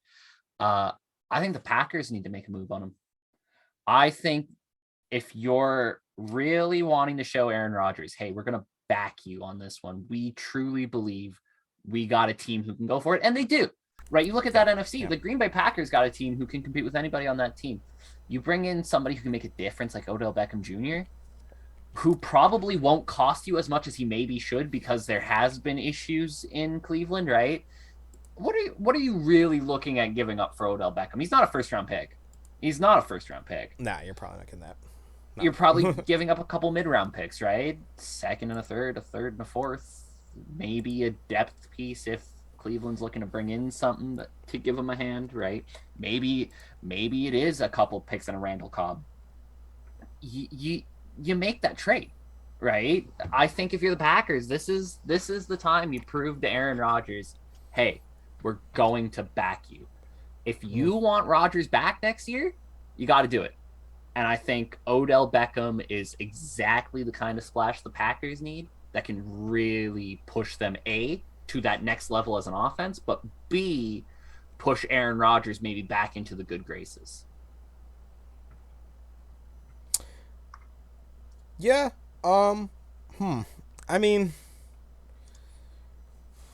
that's an interesting. I mean, the thing is, you start to run out of I mean, yeah, it depends on how he would feel. How would you feel about? Because that starts to, there's only so many snaps for people to take, right? So that's kind of the interesting thing is you'd have Devonte Adams there. This is obviously talk about fully healthy roster, Yeah. which due to the COVID protocol, that sort of thing, but they weren't injured necessarily. So interesting in that aspect. But you got Devonte Adams, you got Randall Cobb, you got Lazard, Valdez Scantling, and then if you were to add that piece, Tunyon, that's a huge hit. Obviously, like that would be integral in terms of that receiving Yeah. core, but not there anymore. Um, and yeah, I mean, I guess more to the thought, like, I mean, yeah, could he fit in there? It'd work with Cobb, Lazard, and Valdez Scantling basically in there. Valdez Scantling would essentially almost fall to your fifth. He's essentially your five guy there. So And that's maybe if you want Valdez that. Scantling is the piece that you use in that trade. Yeah, Right? yeah, I exactly. know I Potentially, know they yeah. like Valdez Scantling, but he hasn't really developed into the guy they thought he was gonna be. Right? He's a decent wide receiver. He makes some catches, but he's not the game changer they thought he was gonna be. They thought he was gonna be Robin to Adam's Batman, and he hasn't been that. So maybe that's how you make this work. Because I don't think the Browns are going to trade Odell Beckham just for futures. The Browns probably still feel like they got a team here who can compete because they do, right? They're 4-3 with their whole team injured. That they're going to get healthy at some point, and Valdez Scantling gives the Browns a little something. So maybe that's the piece you use to make that work. But I think if you're the Packers, you gotta make a push for it. This is your year, right? Yeah. Because one of two things is going to happen at the end of this year: either Rodgers leaves, or you've convinced him to stay. And the only way you're going to convince him to stay is by actually committing to this team for once in your lives, right? Like it's time. The Packers need to spend, and I think that's the play. I think with Tunyon out, you got to get another big playmaker, and that could be Odell Beckham. Yeah. I mean, I just wonder like as much of because in this offense, like they aren't. You take a look at the stats, like they're the 22nd in the league passing yards. This hasn't actually been an offense that has gone. I mean, granted, I think game one obviously skewed these stats to the negative, obviously Yes. quite a bit. But still, even if that was to be a decent game for them, they're still a very middling offense with statistically, if not a bad offense. If that's a decent game for them, that kind of outlier aside, um, defense has played surprisingly well for them. Better than you would imagine as far as especially the secondary is concerned. That's very surprising to see. They actually are seventh in the league as far as passing yards against, eighth total offense. So pretty damn good. Give it up points though, and I wonder if it's something that because I like their backfield honestly. I mean, obviously, kind of Hard not to. Dylan running like a Yeah. goddamn savage. Aaron Jones has shown a really nice offensive piece, whether you hand the ball off or Rodgers is dumping it off, and he's been one of Rodgers' go-tos as far as receiving the ball is concerned. Um, I wonder if it's something that you could. Odell has had surprisingly low numbers, obviously, in Cleveland. I don't know if he gets any more in Green Bay. I think he's just kind of that guy right now. He's just not. It just hasn't been a good streak. Not to say that he can't get there again. I don't know if that's going to happen in Green Bay though. As good as Aaron Rodgers is, and like that kind of perceived idea of how this offense runs, they're actually a pretty good running offense that kind of mixes it up decently. And I don't know if he's slinging it to. And if he's slinging it to anybody, who's he going to be throwing it to? Is he going to be throwing it to Devontae Adams, or is he going to be throwing it to Odell Beckham Jr.? Like 80% of the time, that's got to be going to Devontae Adams, just based on the pure number of targets he always sees. Like against the Niners, he threw to Adams like 16 times. He threw the rest of his receivers like a combined 6 times to everybody else. Like, it was ridiculous. But does he have another game changer out there like Odell Beckham can be? Right? Does having that guy who is another game changer open up the field, not just for Odell Beckham to get the ball, but for Devontae Adams to get better balls? Right? Because let's face it, a lot of what Devontae Adams gets, it's in coverage, right? They need to throw it to him in coverage because they don't really have that guy who can make the explosive play like Devontae Adams can. Odell Beckham, when he's good, he can make those plays. It it, it could be a question of bringing in Odell Beckham actually helps expand the offense by virtue of having another one of those guys. It doesn't necessarily have to be Odell Beckham. Brandon Cooks could be another interesting look for them, right? But just getting somebody in there who opens up that field a little bit more and gives them another truly great option to throw the ball to. I think that's something they really need. And the fit is there for Odell Beckham. It's a big name. It'll get your fan base pumped. Plus, he actually gives you big playability. Yeah, there's something to be said about that too. He would bring some eyes. I mean, granted, Packers fans coming out, they're coming out regardless. But It's nothing else to do in Green it's Bay. something. We'll keep moving down the line. We already actually just discussed earlier the next game that would be on the slate, and I think as far as the spreads were concerned, I think we had Craig taking the Steelers right there. I'm taking the Browns on that game that we were just talking about. We talked about the Eagles Lions. I think we both have the Lions making the upset, getting their first win of the season at home, and beating that spread obviously against that the plus 3.5 that they're already being given. I think they won that. I think they win that actually pretty damn well. I think by a tutty. Next up, as far as getting through the rest of the AM games here, this should be a damn good one. We got the Tennessee Titans going into Indianapolis to play the Colts.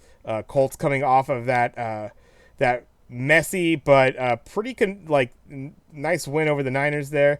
Tennessee Titans obviously have been just handing Derrick Henry the rock. AJ Brown has somehow not been able to eat anything and keep food down, but is balling out pretty well in their last game as well. I'm seeing that the Colts are actually getting 2.5 right here against the Titans at home. Pretty bold considering the Colts still a losing record there, but folks are feeling good about it. What do you think going forward here? Colts, they've won 3 of their last 4, and that one loss was the OT loss to the Ravens, right? Who have they really played in that stretch?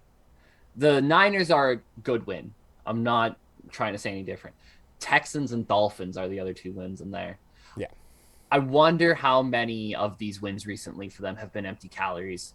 I like the Colts. I don't love the Colts. I, coming into the season, thought they were going to be a borderline playoff team as it is, and what they've shown to me so far is they're a borderline playoff team. And I borderline playoff teams don't beat the Titans on average, right? Like, teams like the Titans are really good for a reason. You don't lose to borderline playoff teams. Titans beat them by 9 the last time they played, but if I remember that game correctly, the Colts came out pretty decent and fell off hard because Derrick Henry did what Derrick Henry does to everybody. He wore them down. He's going to wear them down again. I don't see the Colts winning this game. I really don't. I think the Titans are a good team. You look at, they got 2 losses. They lost to the Cardinals in week 1 of the year when I think they got caught off guard by how good the Cardinals actually are. And then they lost to the Jets, which is an anomaly, really. How the hell are you going to lose the Jets? Even an away game. Come on. I don't know what to tell you. I think that was more of an anomaly than anything else. The Titans handle business here, I think. I think the Titans' last 2 wins have been more impressive than the 3 out of 4 by the Colts. I don't see why that line is 2.5 to the Colts. I get that they're at home, but I don't care. Give me the Titans all day on that one. Yeah, absolutely. gotta go through a few different points on that, but I think it's already kind of been determined. Like, yeah, no, I think the Titans fucking smack the Colts on this one. The Colts, yeah, they haven't done a whole lot. They literally, I'm sorry, like, I'm gonna be salty Niners fan on this. They played so crap in that game. They literally won because of PIs. Like, if it wasn't for our goddamn secondary just absolutely giving them the ball at the one a couple times and just free possessions, they showed very little that game. Like, so. I don't want to sound too Lovey Smith, but the Colts are who we thought they were, right? Yeah, this is a two. Um, I thought that was Denny Green. That was Denny Green. I said Yeah. Lovey Smith, and then as I said it, I knew it was Denny Green, but I thought you might let it go and not embarrass me like that. No, because I said it earlier, so I remembered. I'm like, Coach Green, come on now. But yeah, no. Colts are going to get smacked. I have no idea how they're getting points. I take the Titans. I would, yeah. If this was the +2.5 the other way, like, easily, yeah, taking the Titans on that. I don't think there's much more that needs to be said on that one. I think that one's pretty cut and dry. I don't see where the line is going there, but hey, you do you, Indianapolis. Unless Derrick Henry's hurt and I hadn't heard about it, but I don't see anything here, so I think we got another couple stinkers actually. To round out the rest of the morning games, we got the Bengals going to New York to play the Jets. Now, granted, Jets did beat that Titans team we were just talking about at home. Bengals are getting a -11 though going into New York there against the Jets. Give me the Bengals. Give me the Bengals with the line. Do you know who generates the least amount of expected points per game in the NFL? That would be the Jets. Okay. They lost Zach Wilson. And that's right. I don't even know who's playing quarterback for them now. Nor do I really care unless Vinny Testaverde's coming back to give him something. Oh, it's Joe Flacco. That's right. They traded for Joe Flacco. They brought back Joe Flacco. Give me the. How are they going to stop Jamar Chase? What are the Jets going to do to stop Jamar Chase? Yeah, I mean Joe Falco. Pain heals. Joe, Glory lasts forever. Guess you should be thankful. The other kind of Falco right there. But yeah, exactly. Like what the what the hell? Like, I love my boy Saleh, dude. It's so sad. It's so sad. Like, why was the Jets the one position he had to take? Yeah. We had such a good ride in San Francisco with him as D coordinator, and he just has to deal with this crap in New York. I'm sorry. You got a head coaching job. You got to take him where you can. But Bengals by at least 2 tutties. Hammer it. Easy. Next up, last morning game we'll cover right here. Another damn good team going into the home of a pretty goddamn bad team. We got the Los Angeles Rams against the Houston Texans. Rams -16. Hey, do you know who has the second least amount of expected points in the NFL? The Houston Texans. There we go. Rams +16 is interesting because that's right about on the line where I'd go. I had the Rams by about 17 or so, right? So that line's a pretty good line. Gets me thinking. Still taking the Rams. Listen, I said it in the offseason. Matthew Stafford is such a good quarterback, and he was being hampered so long by being on the Detroit Lions. And lo and behold, he's a fucking good quarterback. Like, shock to everybody, I know, but there's no way. There's no way Houston does anything here. What's a Davis Mills, really? They traded Ingram. There's nothing there. Yeah. There's nothing there for Houston. Yeah, the only thing I would say is that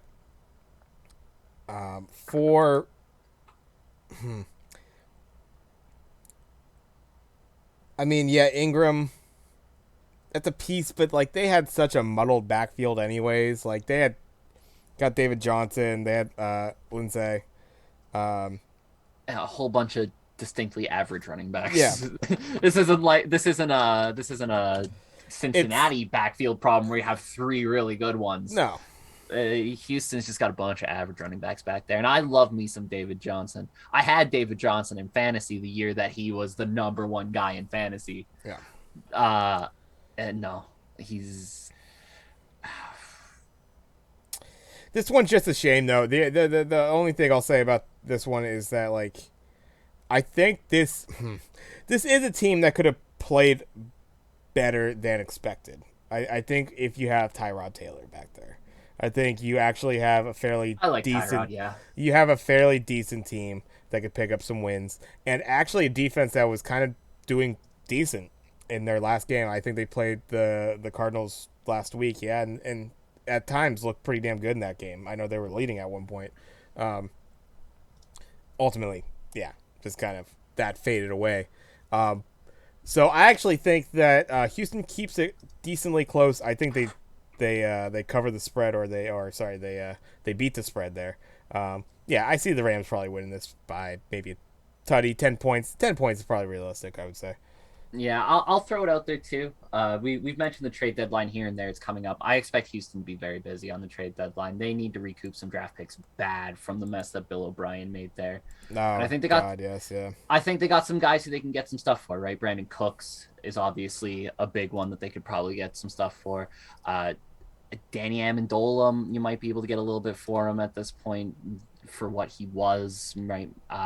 Johnson, Lindsley. Uh, they got some pieces that they can maybe look to move and potentially get something for. I think they could be somewhat busy for what they can do, right? Like it's not like they got a if they had a bunch of good players, they wouldn't be 1-6. But I think the Texans rather maybe might be one of the teams who move some pieces around at the deadline. yeah, yeah. I mean, there's got to be some movement. Obviously, yeah, they've already shown willing to sell. So yeah, I can see that going. We'll move it to some of the afternoon games here. Take a look. Let's knock out the stinkers while they're still on the board here. We got the Jacksonville Jaguars going into Seattle to play the Seahawks. Um, Seattle actually What's the only line here? What's it's the line? -3.5 for Seattle on this one. Give me the Jaguars. You think the Jags gonna cover or beat that spread, huh? I Just think keep the it. Jags are going to win this game outright. Wow, that's a. I would think most people would think that'd be an upset right there Fun for fact: sure. uh, the Titans are the best team in the NFL at expected points added by running plays. Second is the Jacksonville Jaguars. James Robinson Hmm. is a very good running back and does not get enough love because he plays in Jacksonville. The Seahawks team without Russell Wilson stinks. Yeah, Russell Wilson they masked do. a lot of the problems that this team has, Yeah. and he's not there to mask them anymore. Uh, the Jags don't have a great defense, but it's good enough to deal with Geno Smith. Uh, I don't see Seattle's defense stopping James Robinson. I think it's going to be an ugly game. I think it's going to be a lot like the Saints and Seahawks game from Monday night, but I think the Jaguars pull this one out. I mean, yeah, there's some things to be said here. I mean, yeah, Geno Smith, he looked good in that second half, right? That he had to come in when Wilson went down. Um, he's otherwise looked pretty crap. Um, I think the Jags are they're a mess though. It's like this is really, I mean, Urban Meyer is just fucking Over his head. around. In over his head. So like how far can your team really go when it's a mess? Is this like an any given Sunday situation with Al Pacino to where like they somehow rise up over his debauchery and bullshit? I mean, Don't get me wrong. I don't think the Jags win this because they're a great team. I think this is two very bad teams, and Yes. one great player is going to win the day, and that great player is going to be James Robinson. Yeah. Give me the Jags here. Mm. I God, at home, I hate to say it, because if I'm going homer, I absolutely want the Seahawks to lose and just absolutely be the Yeah. bottom of the NFC West and not even worry about that.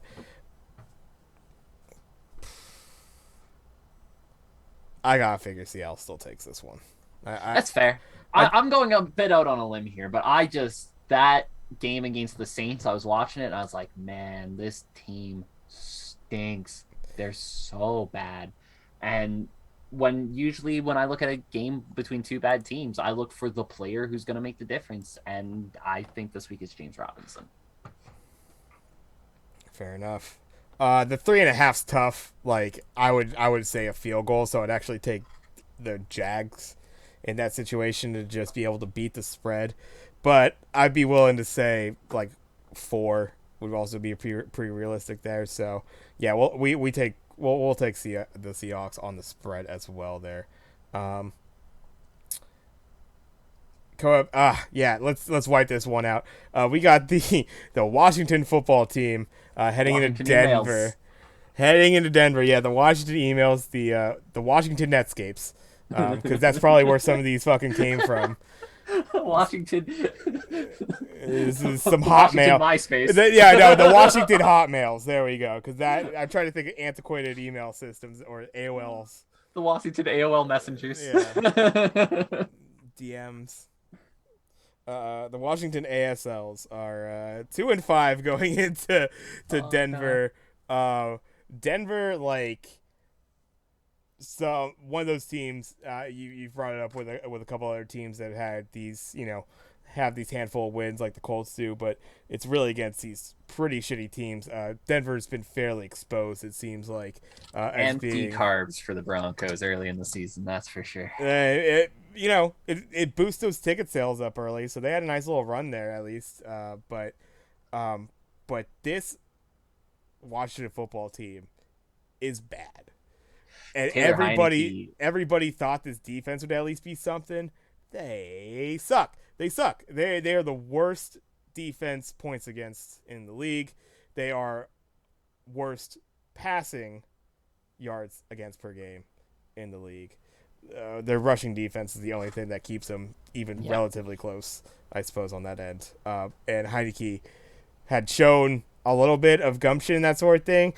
Really showed out there and almost beat the Packers right in the playoffs, and just isn't. I mean, who's surprised? He's not. Fun fact: it turns out the 28-year-old journeyman is exactly what we thought he was. Right? Like, this was supposed to be Fitz's team, though. That's the shame. Yeah, no, and really, I think this team could look a little bit different if they had Fitz back there. Right? There's a couple of close games there where, if you have Fitzception in there, he's gonna do some stuff. That's what he does well, right?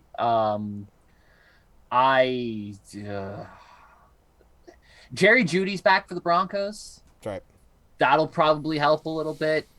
But check down Teddy needs to let the ball go a little bit if they want to have a shot, right? Like, you can't be going 2-3 yards every play. It's you gotta, like, 23 of 33 for 187. Like, you can't, right? You're not gonna win games like that. Yeah.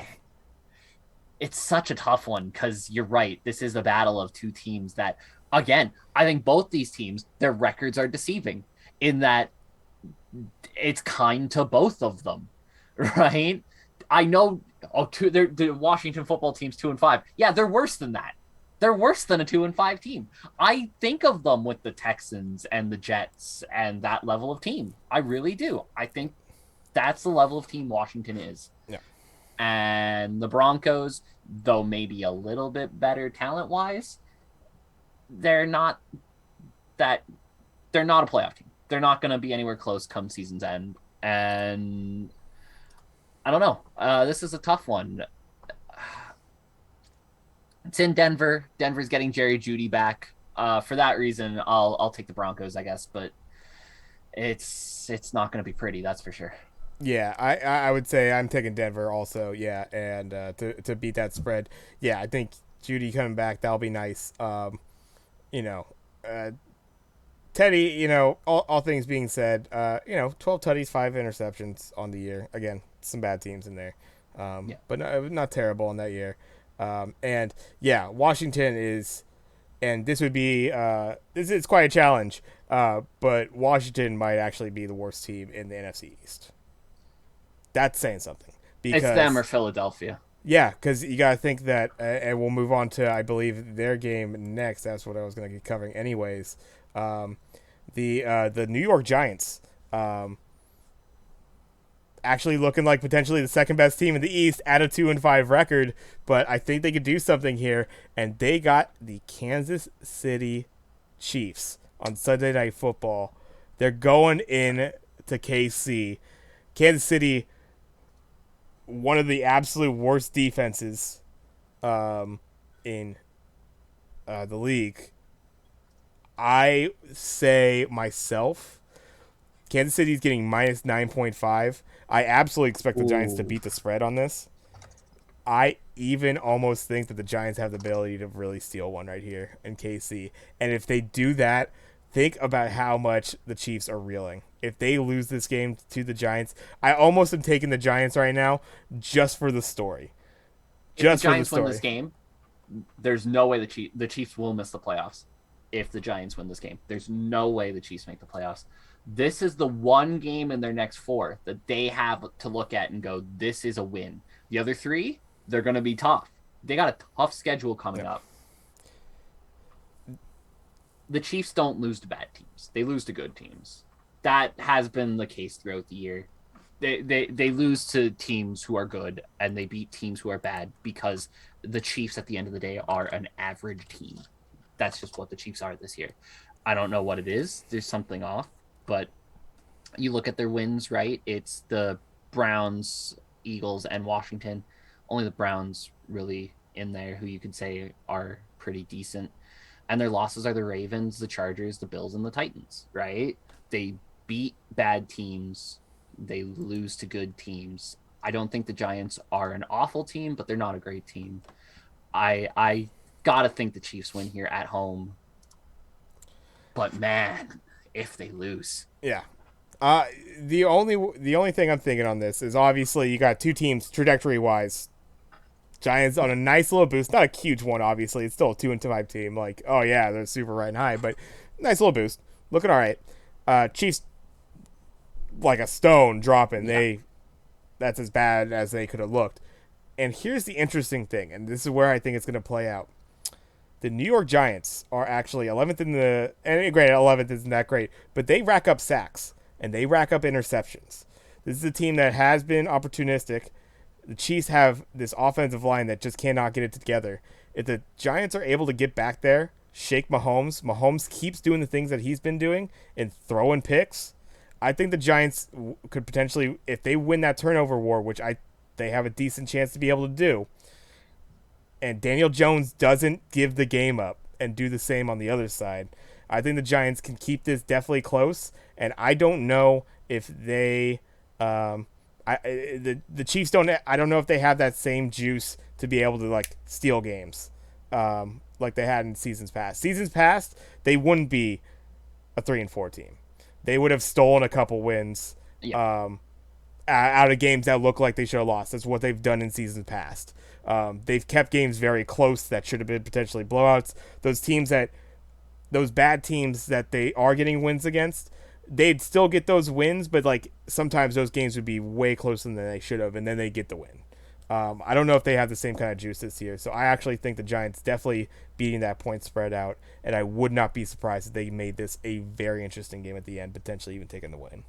I mean, Aziz Ojulari, too, is someone that we need to talk about. That guy has been a difference maker for them this year. That linebacking core they have is really good. James Bradbury's a difference maker in the secondary. I'm with you. I think that defense can make plays, but I can't see the Giants offense doing enough to make up for what the Chiefs offense will do. Yeah. The Chiefs offense is going to put up points. They are, right? I know they only put up 3 last week. Bit of an anomaly. If you look at most of their losses, they put up a decent chunk of points, right? They're gonna put up points. Can Daniel Jones consistently put up points? I don't know. I I just I'm not a Daniel Jones guy. Yeah. I Yeah. think the Giants need to move on, right? And I just don't think he can. I don't think he can keep up the pace in this one. I think it's going to be closer than 9.5. I'm with you. I think I'll take the spread on that one. But I think the Chiefs will win the day. Yeah, I mean, Jones has some legs. It's kind of nice. Yeah, Booker's had to come in for Barkley. So yeah, you wonder like, I don't think you have to have this to have this game has to have Daniel Jones not slinging it. It's got to be pretty measured offensive. Controlled. Yeah, very controlled game plan for them. And yeah, hopefully get him out on some bootlegs. Let him get some yards for you that way. Hope he doesn't get tripped up by the 20-yard line. Something like that, yeah. Sniper or something taking him out. But yeah, we'll see. I think this one's surprisingly close, and I think I said that was Sunday night. That's going to be the Monday night game, actually. Sunday night game is going to be the Dallas Cowboys going into Minnesota to play take on the Vikings there. Now, correct me if I'm wrong. I heard somewhere that Minnesota is being given points here. Yes, like they're -3 and at home against Dallas. Yes. Minnesota is getting -3. Reason being is Dak is not going to be starting. Dak is out for the Cowboys. Give me the Vikings. Right there. There you go. That's all it took. So yeah, listen, Dak Prescott has made up for a lot of shitty coaching this year from the Dallas Cowboys. If Dak isn't playing, I mean, who's their backup? They don't even have the Red Rocket this year. Who'd be the starter here? Either Will Greer or Cooper Rush. I don't know who's actually number 2 in that one. Baby, it'd probably be Will Greer, I'd imagine. Well, I say that because I know who Will Greer is, and I have no idea who Cooper Rush is. Yeah, also, I actually liked Will Greer at West Virginia, but Mike McCarthy, man, is not a good coach. Let's just call a spade here. Mike McCarthy, his play calling has been erratic at best.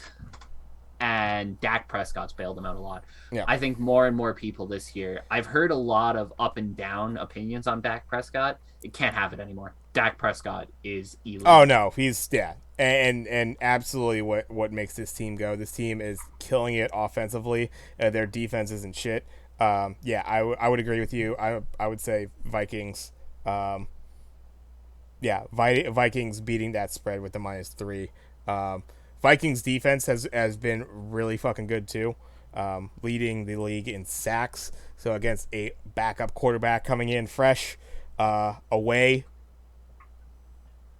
I'm thinking the Vikings get home quite a bit, rack up a couple more sacks to that total at least, and that offense isn't going to be nearly enough probably to it's not a crazy offense that you have from the Vikings, but they do have a pretty goddamn good back in Dalvin Cook. I think he'll be able to wear them down. Dallas actually has a pretty good damn run defense, but I think that's kind of one of those war of attrition sort of thing. I think maybe they get those stops early, but you keep working with Dalvin Cook in there, give him the touches, and eventually wear that defense out. And I think when you got a guy like Kirk Cousins, I've been always super down on Kirk Cousins. I don't think he's that good of a quarterback, but I think the Dallas Cowboys have even worse of a defensive backfield, so he should be able to take advantage of that. And he's actually played, Kirk, for everything I say about him, he's almost throwing 300 yards a game this year, 13 tutties on 2 picks, so pretty goddamn good stat line over 6 games there. uh, for for Minnesota. So yeah, I expect them to take this one and to definitely beat out that 3 points. Yeah, I pretty much agree with everything you said there. Without Dak, that offense isn't going to click the same way. No. And I don't think Mike McCarthy's all of a sudden going to start calling great games because he doesn't have Dak to bail him out. I can't see that happening. I don't see it. Yeah. Before we go, I got a couple of non-football topics, just some lighthearted stuff to sprinkle in here Oh, the at wild the card. end. Okay. At Should I the get a end. drink for this? Is this going to be like real wild card? Not crazy wild card. Just a couple of fun things that I saw throughout the week that I want to throw out there. Okay. Um, Okay. you are a San Jose Sharks fan. Yes. I feel like we should talk about Evander Kane. 21 game suspension for faking a vaccine passport. This guy has been the epitome of makes mistakes throughout his NHL career. Yeah. Does he get another chance somewhere because of the talent, or do you think enough's enough with Evander Kane and it's probably it? Wow. You know, yeah, he can't get out of his own goddamn way. Obviously, the Sharks are they've shown obviously like they're plenty fine playing without him. Off to a good start to start the season. Kind of, it's been rough. We've actually dropped 3 straight. It's been a little rough. Canadians just took us out 4-0 in that last game. So last night wasn't too good, but is what it is. You know, I think as the Sharks, I think if we're right there, you know, kind of above a 500 team for sure. Battle now for potentially 6 through 8 playoff spots, something like that. Yeah, that Pacific That's Division realistic. stinks. It's realistic for us. So I think they have the juice. Like, I think the thing that sucks for the Sharks is that apparently they can't really get out from the contract of Evander Kane. So it's going to require somebody to take Kane off their hands, or they send him down to the AHL or whatever. I don't know how exactly that's going to work. I would imagine have to clear waivers, but who's going to pick him But up? does he even have a 2-way contract like that? I know some players No. are pretty locked in, like you can't send them down. Does he have a no movement? I don't think he has a no movement clause. Let me just look this up real quick. San Jose. He has a no trade. He doesn't have a no movement. So he could be sent down to the minors if he were to clear waivers. Yeah. It's a shame because I he was showing some glimmers of having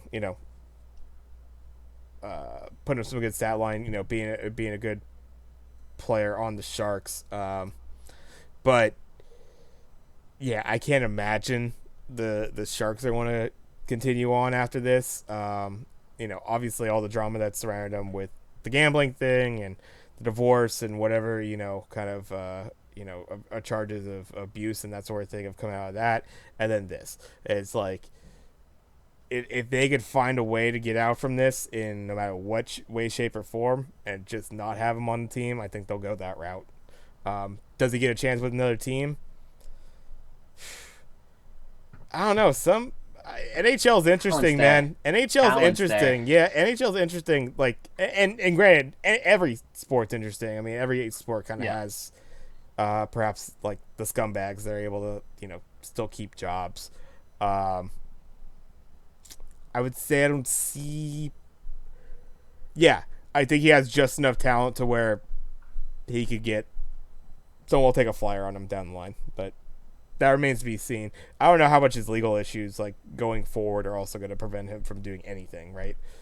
Really beyond this, the vax and obviously having the automatic suspension there.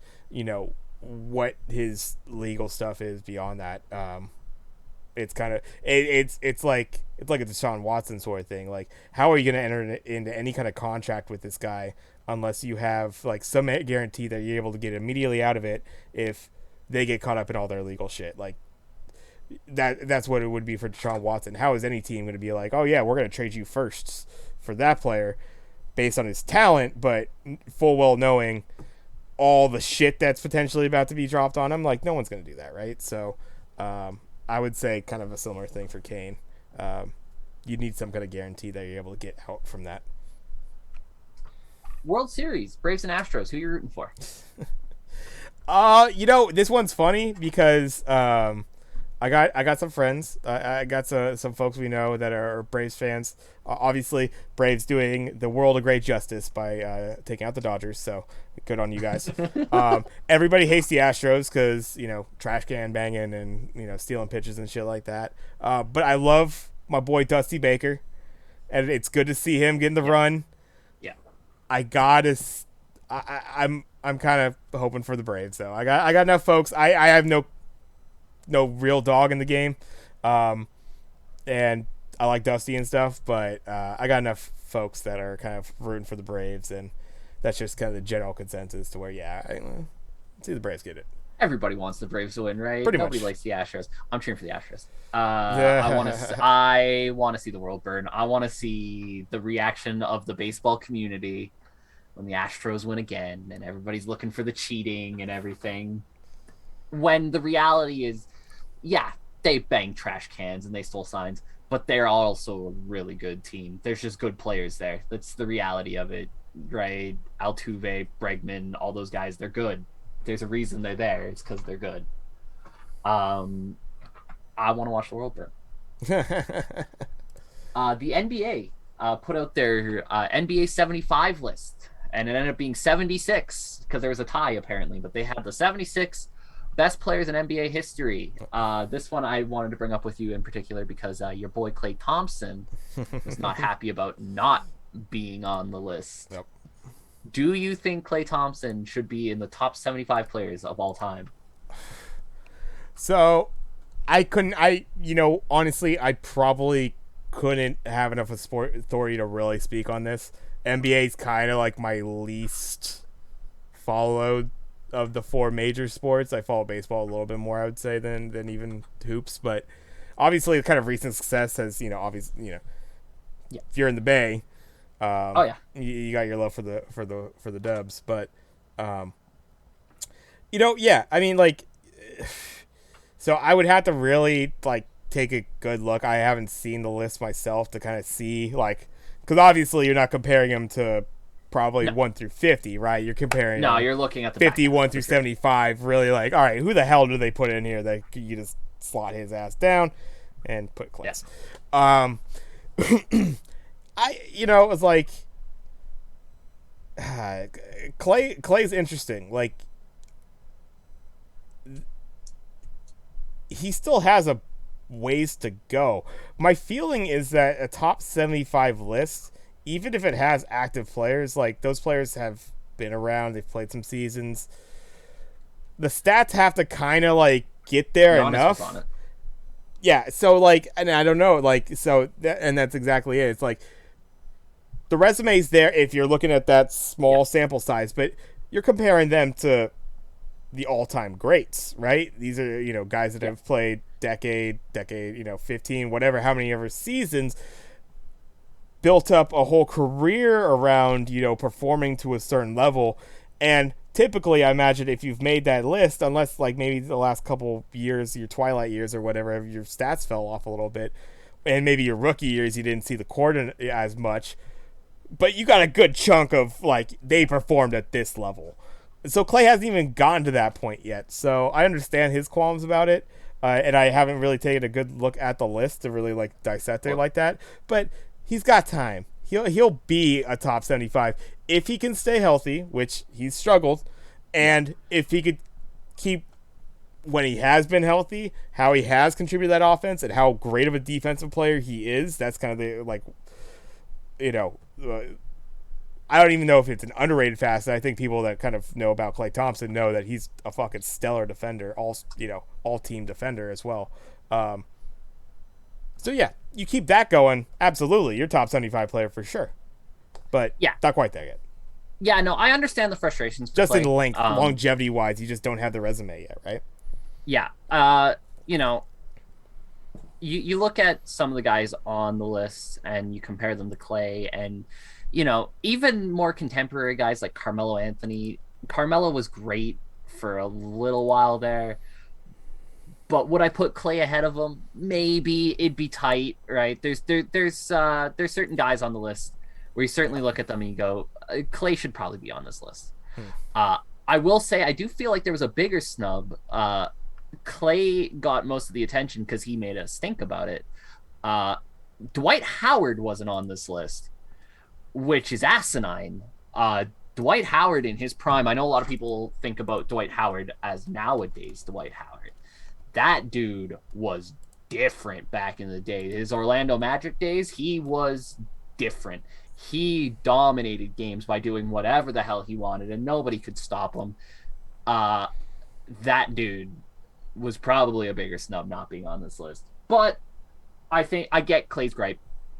I think part of the thing you got to look at too is the evolution of man and the evolution of game, right? I think we're at a point now where people are faster, bigger, stronger.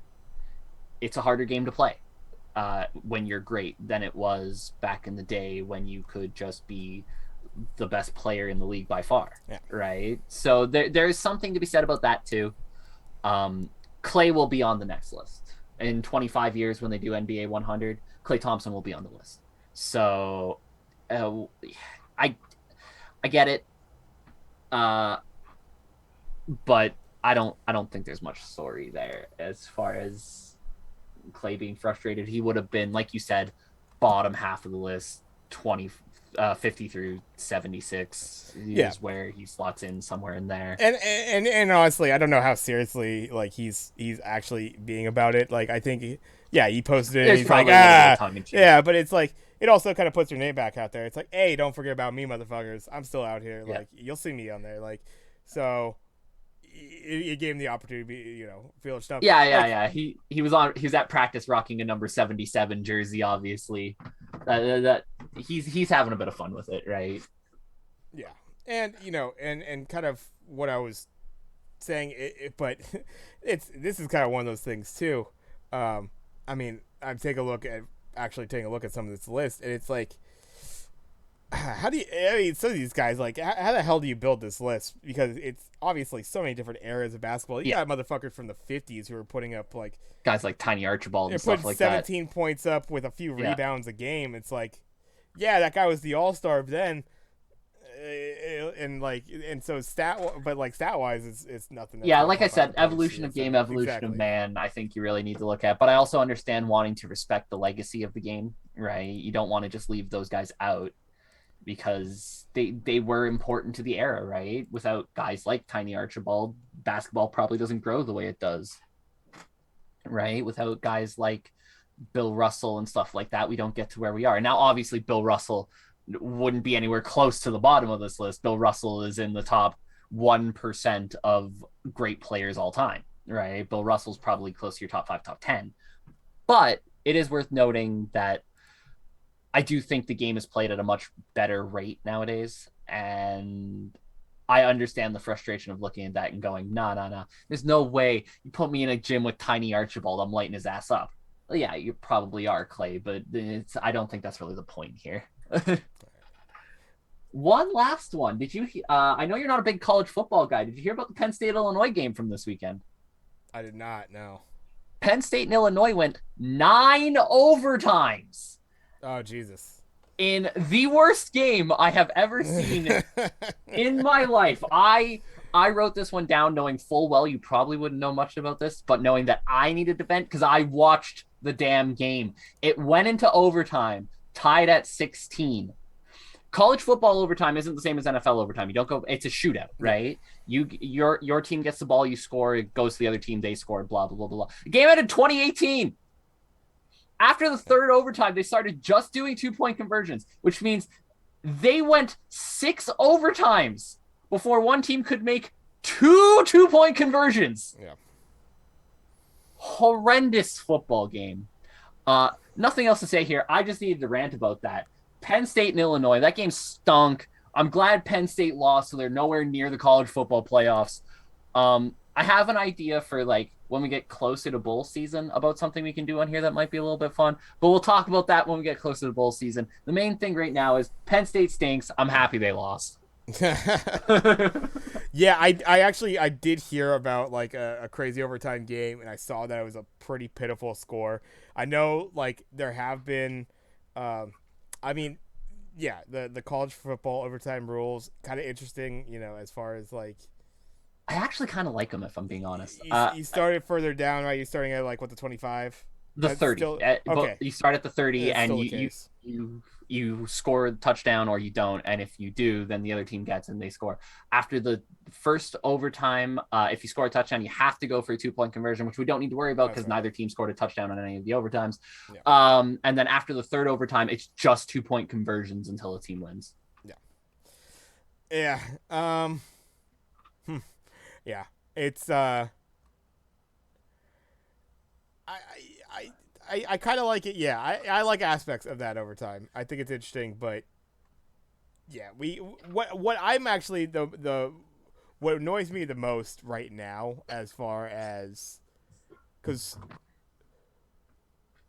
since we're talking about overtimes that piss us off, what the fuck is baseball doing with its runners starting on Oh, I hate second it. bullshit? Every league's kind of looking for a gimmick to make their games end What faster, the right? And like it's NHL has the 3-on-3 thing, that one blows which my mind. Yeah. a 3-on-3 in NHL, I am probably one of the few that absolutely despises it because although it's fun, it's not hockey, right? You don't decide who the better team is in a 3-on-3 game. And I'm an Oilers fan, right? I'm from Edmonton. I'm an Oilers fan. We win all of our fucking 3-on-3 overtime games because we have Draisaitl and McDavid. Who's going to stop them 3-on-3, right? Nobody is. But I hate it because you don't decide who the better team is, right? You decide who has the better player more often than not, right? That's why the Oilers win a lot of their 3-on-3 overtime games. That's why the Leafs win a lot of their 3-on-3 overtime games because you have generational talent, 3-on-3 ice. They're going to win. Baseball, same thing. They want a gimmick to end their game faster. Start a runner on second. Why? I don't know. Just cause we just decided this team gets a runner on second. I hate it, and I don't love the college thing either. I'll be honest. It's the same thing, right? You're not deciding who the best team is, right? You're putting these crazy rules on it that aren't really football anymore, right? It's a shootout kind of thing. It's fun, but are you really deciding who the better team is? Like, maybe this is just my old school sports fan coming out, but I want to know at the end of a game that the better team that day won. It's not always going to happen, right? Obviously, you're going to have games where a team's going to play really well and somehow manage to bangle it, which I'm going to need a new term for because I used to they're gonna falcon the game. They're gonna falcon away a game that they dominated. But I I hate this new gimmick of we need a gimmicky overtime to make the game end faster. Just let teams play games and decide who the winner is. If it goes long, yeah, you might have games go a couple extra hours, but some of my favorite memories growing up are like triple overtime playoff games, right? Like Yeah. the Oilers and Stars had one year. I distinctly remember. I was like 10 years old. I stayed up till like 2 a.m. watching this triple overtime game between the Oilers and the Stars. It was awesome, right? Yeah, you're gonna have games that are gonna go a while and that might not look great, but at the end of the day, you want the best teams to win, right? You want the wins and losses to reflect who the best teams are, and I feel like that runner on second thing, you don't necessarily do that in baseball anymore, right? You Yeah. decide who's got the fastest guy on second, who can bunt the best. These aren't really things that you do in baseball anymore, but here we are. Right. I mean, yeah. It's yeah, some of that, the small ball stuff. That's kind of it's kind of fallen by the wayside.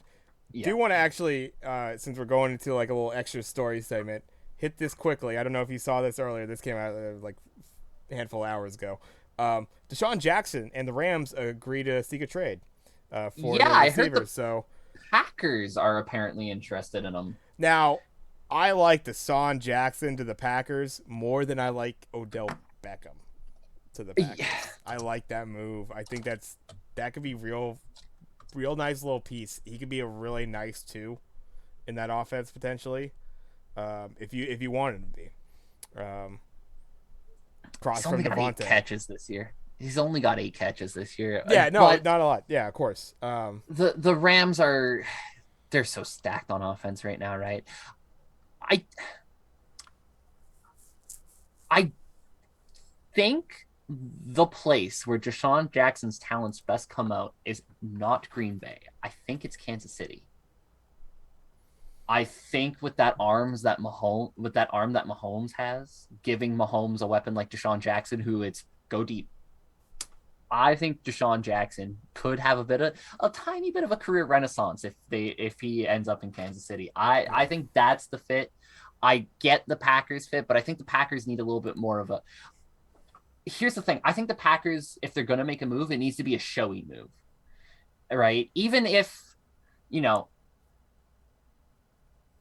Odell Beckham is a better receiver than Deshaun Jackson at this point in their careers. I don't think he's that like I don't think the price that they're going to pay for Odell Beckham is going to be I don't think he's that much better than Deshaun Jackson, but I think they need to do something showy, right? Again, if for nothing else than to try to convince Aaron Rodgers like, "Hey, we got you." Cuz without Aaron Rodgers, this Packers team is going to fall. Yeah. So, Oh yeah, of course. that's my thought, right? They need to do something flashy, whether it's Brandon Cooks, whether it's Odell Beckham. Is Deshaun Jackson flashy like that? I don't think he is. I think he's still like he showed early that early in the season like he still has some wheels. And he caught a nice ball. I can't remember where it was, but yeah, obviously not seeing a lot of targets. So it's hard to necessarily say. It'll be interesting to see what the Rams are even able to get for him in the first place. Like, yeah, It won't be much. How much is he going to actually pull? Yeah, not very much. So if you're willing to take a flyer on him for probably a low round pick or A fifth or a sixth, something yeah, like that. Yeah, something like yeah. that. I don't get me wrong. I think in the right offense, he could end up being a guy who could be a real difference maker. And again, we're talking about really good teams trading for him. How about a team like the Colts or the Niners? Both of whom could really use another receiver right now. Right? A guy like Deshaun Jackson, he could give you a little something different to look at, right? Yeah. Yeah. Not a yeah, really honestly could be something to at least if anything, just put a threat out there to be able to stretch the field a little bit more, which some of these offenses do kind of need. Yeah, and then I suppose I think we missed one game. I think Tampa Bay versus New Orleans was Tampa Bay is going to win that by a lot. Yeah, I think I would agree with that. Tampa Bay and the points, and then yeah, we got Halloween weekend.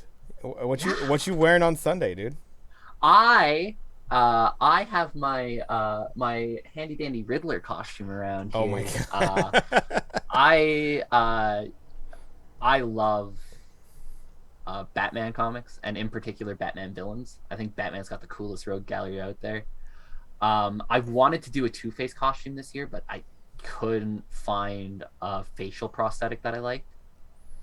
Right. So we're gonna do some Riddler or something like that. I always have fun on Halloween posing riddles to kids when they want their candy. Oh, there you go. Okay. Not easy ones, right? Nothing that's gonna be overly complicated, but I have fun with it. So I think we're gonna go back to the Riddler this year. Next year I'm gonna really look for that Two-Face costume though. I want to make it work. How about you? Got any plans for Halloween? Probably not much. Probably just be chilling. Well, we might be playing some games on stream and stuff. I'll probably just be rocking like the Mario cap or something like that. So yeah, keep it pretty simple. But yeah, we don't get trick or treaters over here, so you usually don't even have to worry about that. So yeah, just be hanging out. Should be good though. But sometimes. Yeah, I think unless we got any other topics covered there, I think we handled the whole slate right there. Pretty nice. Ran through pretty much all the games and yeah, a couple other fun topics. Anything you want to close out with there, Craig? No, I had fun with this. I look forward to doing it next week. It's always fun sitting down and talking sports with you, and it's nice to actually have a medium to do it now. Yeah, exactly. We just finally put a name to our bullshitting and ranting. we Um, we do this every once in a while where we yeah, just do this for a couple hours. It's nice to actually have a medium to do it now. this time with spreads. But yeah, so yeah, you could catch us. We'll be doing this weekly every Friday, covering the previous week's slate of games as well as the upcoming week, and yeah, along with a couple other topics, whatever kind of pops up. Yeah, so that'll sign off. This has been the first week of the Sports Clichés podcast with Craig and Jay. We'll see you next week. Later.